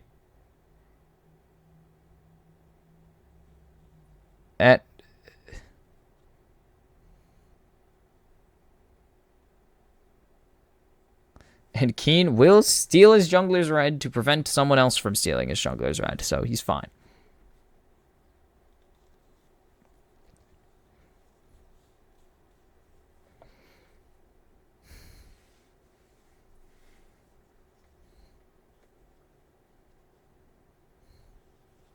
And so, it's pretty safe for... Good job from KT. Kind of. They are keeping this game pretty close, despite giving up the early first blood, but besides that, they have the Herald, they have the Dragon, and apparently they denied a red buff from both junglers, so power. Don't know how. It's crazy.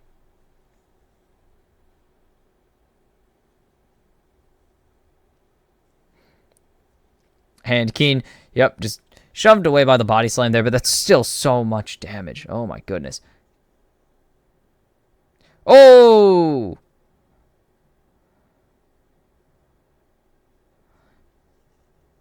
And they spotted him.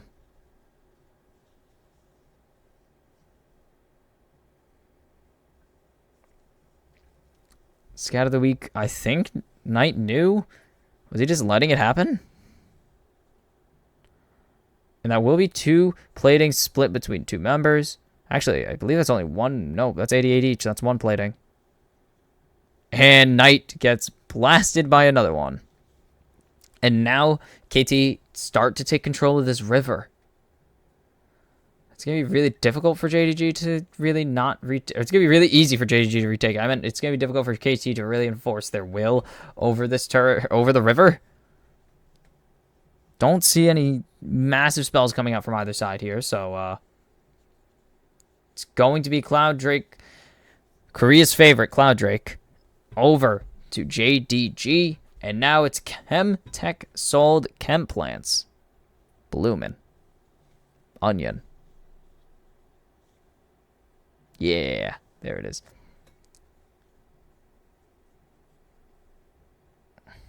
And nothing gonna come through yet. Just nope, nothing at all. It's gonna just be farming time. Kanavi found something. And now, don't think you go on to that one. You got a lot of ability to mess that up. So, yeah, I think it's a great idea to not walk forward there. Actually, but now, they're going to steal away everything from Kanavi. They keep thieving the man, and he's 15 CS down now.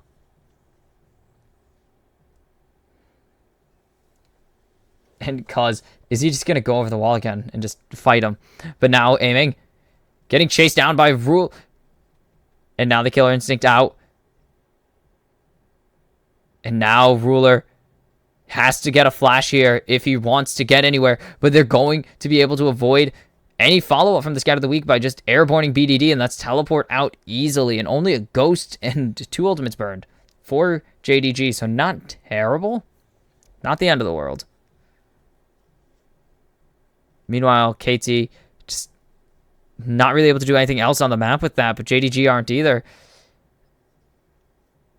And now, JDG, I hate when I do that, but 369 does get a little bit of a beatdown from Keen, but just trades it right back. Because again, Keen is playing Jax, 369 is playing Gragas. It's not really fair for Keen, but that's his fault. Shouldn't have first picked. Even though they were going to let him first pick anyways. And teleport available for Keen. So he's actually going to use it to go bot lane. They're lane swapping here for the Herald. And Ruler's nowhere near. But Knight is here. So, It's going to be very difficult here.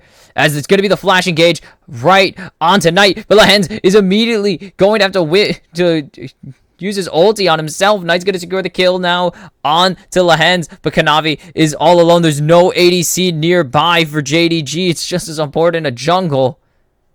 And KT win a lopsided fight.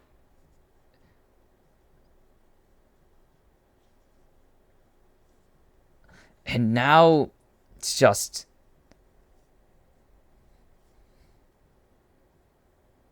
And going over the wall, cuz saw it coming.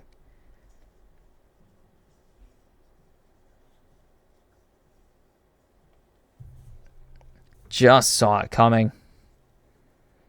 And now Ruler's up in mid to answer it. And look at where Knight is. He's just not close enough, and he's slowed by Lehens' Q. And so he's just kind of stuck. And Lehens just has enough time to get his ulti off, and that's just so damaging. To survive just long enough. And JDG could not find the target. That's going to be the Herald over to the side of KT Rolster. They're just going to put this sucker mid. And look at the diff in the jungle. It's all through this CS gap that Kanavi has gotten. Kanavi has gotten absolutely diffed, but forcing out the Featherstorm with the explosive cask is absolutely huge for JDG. Aiming is stuck. That's a bug. The explosive cask is down.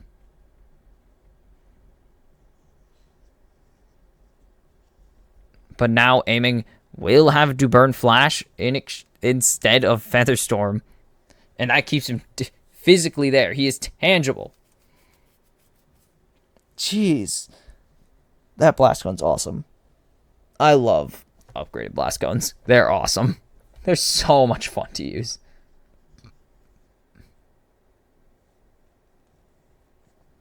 I love those little blast guns. They're awesome. Come on.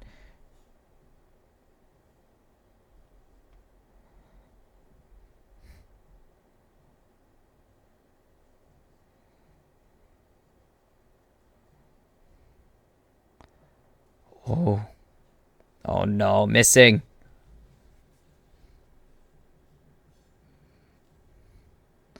And now he's spotted out.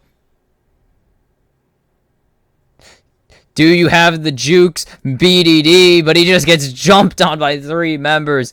He gets kicked in the head. He gets thrown in the air. And JDG secure the kill onto the mid laner. 4, 3, 6, 9. And now they start the Drake. They are going to just trade this mid-tier 1, which is not the worst. Because now you have Drake stacking as an option, even though it is still a Chemtech Soul. It's not the most valuable thing. But you get Drake stacking going, and it's just better to have Drakes than to not have them, if you're being honest. Because duh. And it's Knight's turn to die, but the teleport coming in actually preemptively from 369. They've learned their lesson. But there's no one else here. A nice explosive cask, but what else is there to follow it up? There's no shockwave available, and all of KT are just beating up 2 members of JDG. And now the teleport coming in to mid from Keen.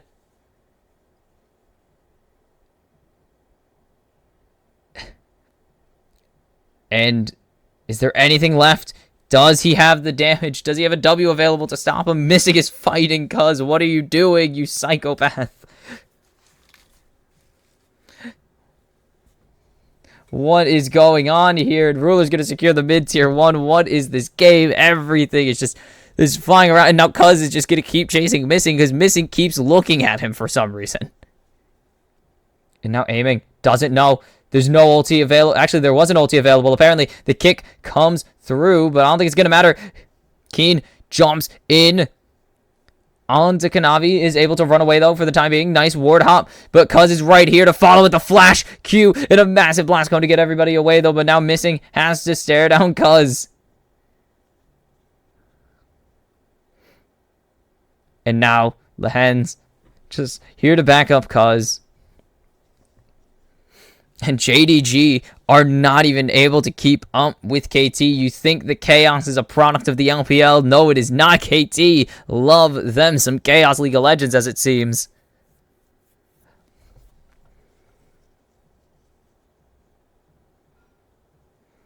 And shield shattered for Knights. But now, I mean, it's mostly on this Vi. And we've seen the Vi work out, so it's fine. There's so much lockdown available, though, for KT. And now, aiming again left without ulti, but they have not been able to punish aiming without his ultimate besides getting a singular dragon. They need, I mean, they tried, but they had ulti available. They need to find the angle for aiming to go down.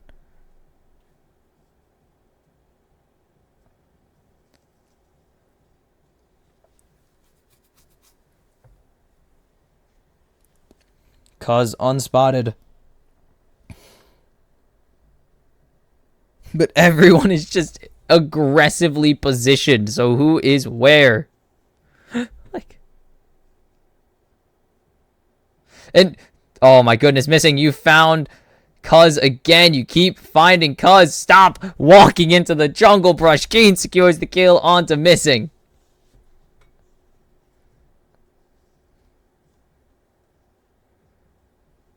I'm just like, oh my goodness, there's so much happening. Everyone is positioning so aggressively, and it is chaotic.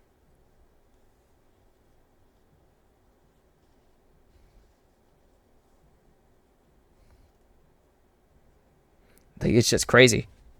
Just JDG and KT, they are both so aggressive in their positioning right now. You saw Cuz just sitting in that river brush like 4 times for so long. Just Chaos League of Legends today. And there's all the tier 1s down for KT Rolster. Kanavi will get the blue buff here. Good news. And now 2 items for aiming while Ruler's stuck on 1 for the time being is actually huge. Is absolutely massive for KT Rolster if they could push this advantage. I don't think they will. I'm pretty sure Ruler's pretty close to having his item up, whichever one he chooses. Missing. No, missing. Stop it. Oh my goodness. Keeps finding Cuz, but he's getting better at just knowing. Just assuming Cuz is anywhere where he can be brutally murdered. Kanavi getting jumped on by Cuz. Just a small punch, though.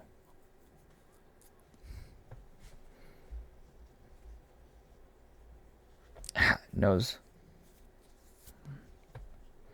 Oh, missing. Again, missing. Is caught out, and Cuz is going to get the kill for himself this time as he goes on a killing spree. Cuz just walking forward.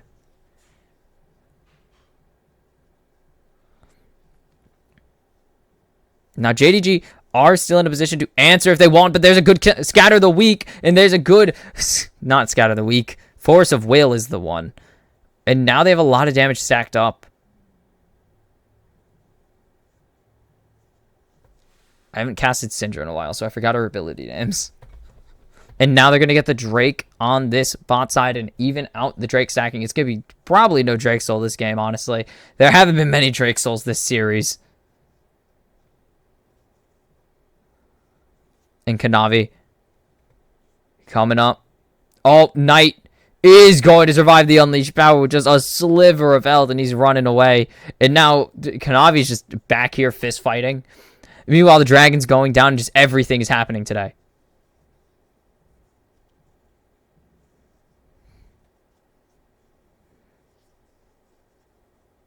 And then Keen is just going to siege this bot tier 2 while 369 sieging this bot tier 1 or top tier 1. And now everything is just going in favor of KT. It's just such a KT-sided game.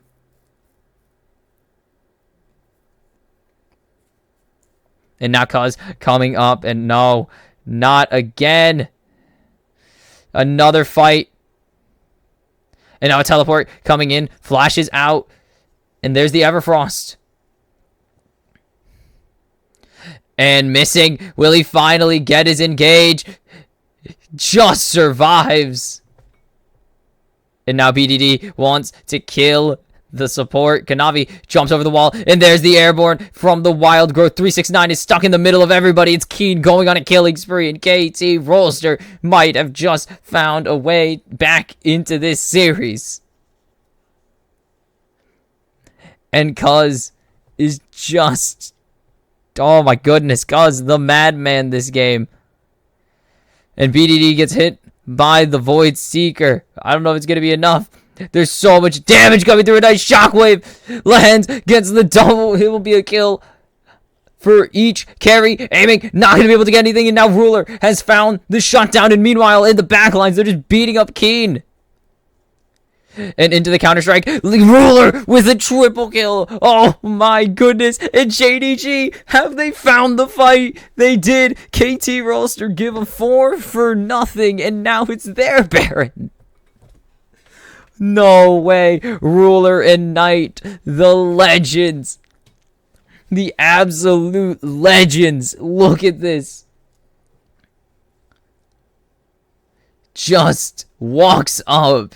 And then they'll flash forward onto Lahens, and then aiming the killer instinct. He tries to flash, but Ruler is just too ready with that supercharge, and then Cuz just has to run away. And now in the backlines, you see Keen getting the smackdown put on him by Kanavi, and missing. Goes to the Counter-Strike, but a Cathian Rain does not care for your evasive stance, and it's a triple kill for the former world champion. And now just... JDG find a way back into this fight. Team fight out of a dry paper bag. LPL, you can't out-team fight them ever, I swear to God. They are just too damn good. JDG flexing their muscles here as they just 4-0-1 on the Kaisa now. Went from, I'm pretty sure, 1-0-0 to 4-0-1 in moments. the hell?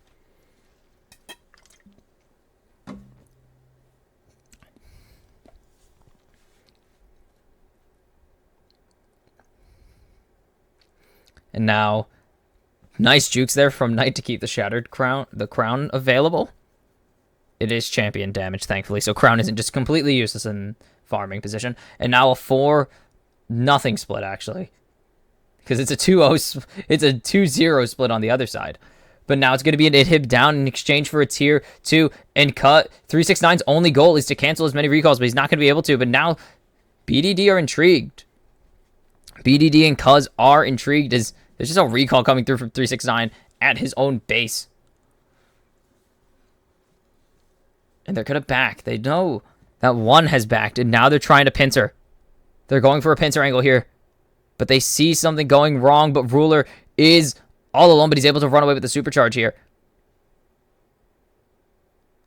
And they don't have the chance to catch him out. They really were revolving or hoping that their play would work out, but they don't. And in the end,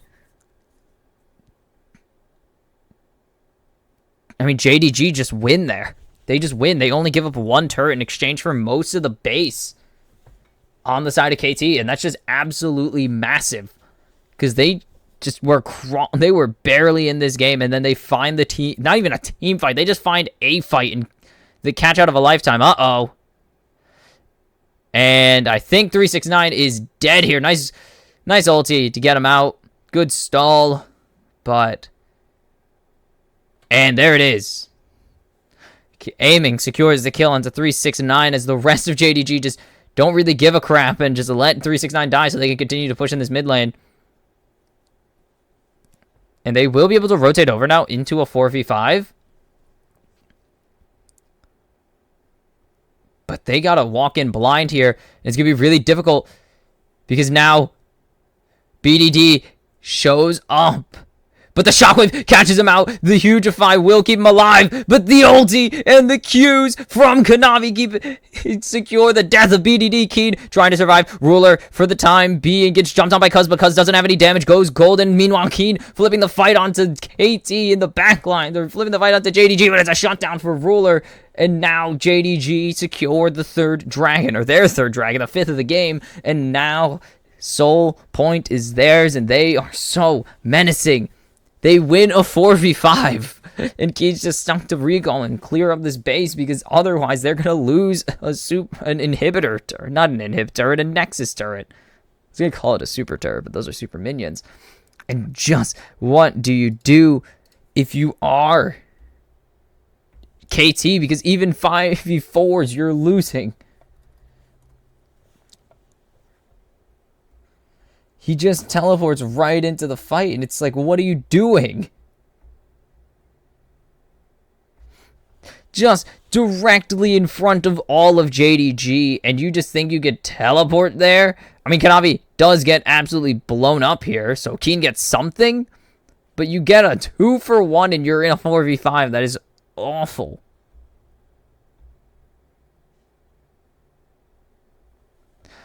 And now Ruler 5-0-2, 3 items missing, goes in, does dodge all of the CC, has his friends around so they can't jump forward onto him. They will just land a punch on his face. Missing doesn't hit anyone with the blast cone, actually, or hit anything with the blast cone, just hits it. And now Cuz stuck in the combo, but Kanavi was hit by the Scout of the Week, so he couldn't get anything. And now Knight all alone with Keen. A nice shockwave, but is he going to be able to flash away? He will. Keen's going to have to burn his flash. He's going to go golden now. And I think the backup has arrived for Knight as JDG will just throw everything at him. Now they're going to go on to 369. 369 will fall to Keen, and maybe KT have found an angle. Missing, gets away, but everyone's onto Ruler. Cuz gets dragged away, and Ruler is dominating KT. Oh my goodness, the blast cones, evolved blast cones are no joke as Cuz learns the hard way that if your target's on the receiving end of one, you are going with them. And the Nexus turret falls, the Winions. JDG actually did the perfect thing. They stalled that long enough for the Winions to take a Nexus turret, and boom. And KT almost found an angle that won them everything. They killed off 369. It looked just like Missing was going to die, but the ulti's actually onto Ruler or Knight, and they were just going to be able to live. Missing. The teleport's coming in now from Keen, from 369. It's a party now. It's going to be a Baron, and maybe it's all over for KT. They got to find a fight here. He enters the evasive stance. The shockwave will not land, but Ruler's running forward with the supercharge. Is going to be a shutdown onto Keen. Kanavi's looking for an angle. He's pushing forward with 369 now. And they're just going to back up. They're not going to back up, but they're just going to go to they're going to go mid. They all run to top lane. They're just going to run mid. And it's time to push out the turrets. They have 3 minutes. Can KT survive this? Because it's getting really dire. Like, Keen is dead for 30 more seconds. There's no fight you can take where you are on even footing. Your mid laner's down a half item. Your ADC's down a half item. Your top lane is actually ahead. That's the exception, though. And it doesn't really matter if Jax is ahead because Ruler's just ignoring him until he needs to pay attention to him, which he hits him with the Acathian Rain anyways. So who cares? It's on aiming, and now Ruler jumps right onto Lahanzin, but he picks up aiming. Instead, it's going to be a nice route onto Missing, but Ruler's just laying in so much damage. He goes golden, though. Cuz here to back him up. And now Cuz goes half health. Kanavi jumps forward, and Ruler goes legendary now. And it's going to be tough for JDG to not end here, as they have so much advantage. They have 5 Baron buffs. They have so much ability to just walk forward and kill off KT Rolster's dreams. And that's the inhibitor falling. Are they just going to go for the second inhibitor? Keen still takes like an impressive chunk of his health for someone who has so many defensive abilities and someone who's incapable of being hit by auto attacks. Kanavi just using the wave to continue pushing this inhibitor down. The Scatter of the Week's not going to hit anybody. And now they jump into Missing, but it's not going to matter because Keen gets hit by his own aiming. Doesn't have any damage. And JDG are on to the Nexus. They're going in. They're half health on the Nexus. Ruler's just trying to hit as hard as he can. Knight, can you do it? No. KT Rolster. No. The Baron Cannon survives. And KT Rolster are out of Worlds. Are you kidding me? A singular minion saves JDG from being run back on by KT Rolster, and they will take this set 3-1 as they secure the 3rd semifinal spot for the LPL and continue the hunt for the Grand Slam, the Golden Road. And KT are left licking their wounds, and just like 2018, will only be left with what ifs and what could have beens, as one health, one singular attack is all that was the difference for KT from surviving and losing the series. And KT battled hard against an insanely challenging opponent, but in the end fell short of their goal. JDG, I mean, it's a tough draw. Either draw is insanely difficult when you're in the 3-2 pool. It's either you drew Genji, who bodied you throughout the LCK season, or bodied most teams throughout LCK, and you were one of them, or you go up against JDG, who are on the hunt for their 4th championship of the year. It's just insanely difficult, and KT were put in an insanely just sad situation. But otherwise, it was still just a bit of a day. I think it's just a skill diff between JDG and KT Rolster. And I don't say that because I think KT Rolster is a bad team. I just think JDG is on such a level that it's almost impossible to beat them right now. They are just in such a strong stand. They themselves are in such a strong mode right now, a feeling, that I don't think it's really possible to beat them. They are just too powerful as a team, and KT learned that the hard way.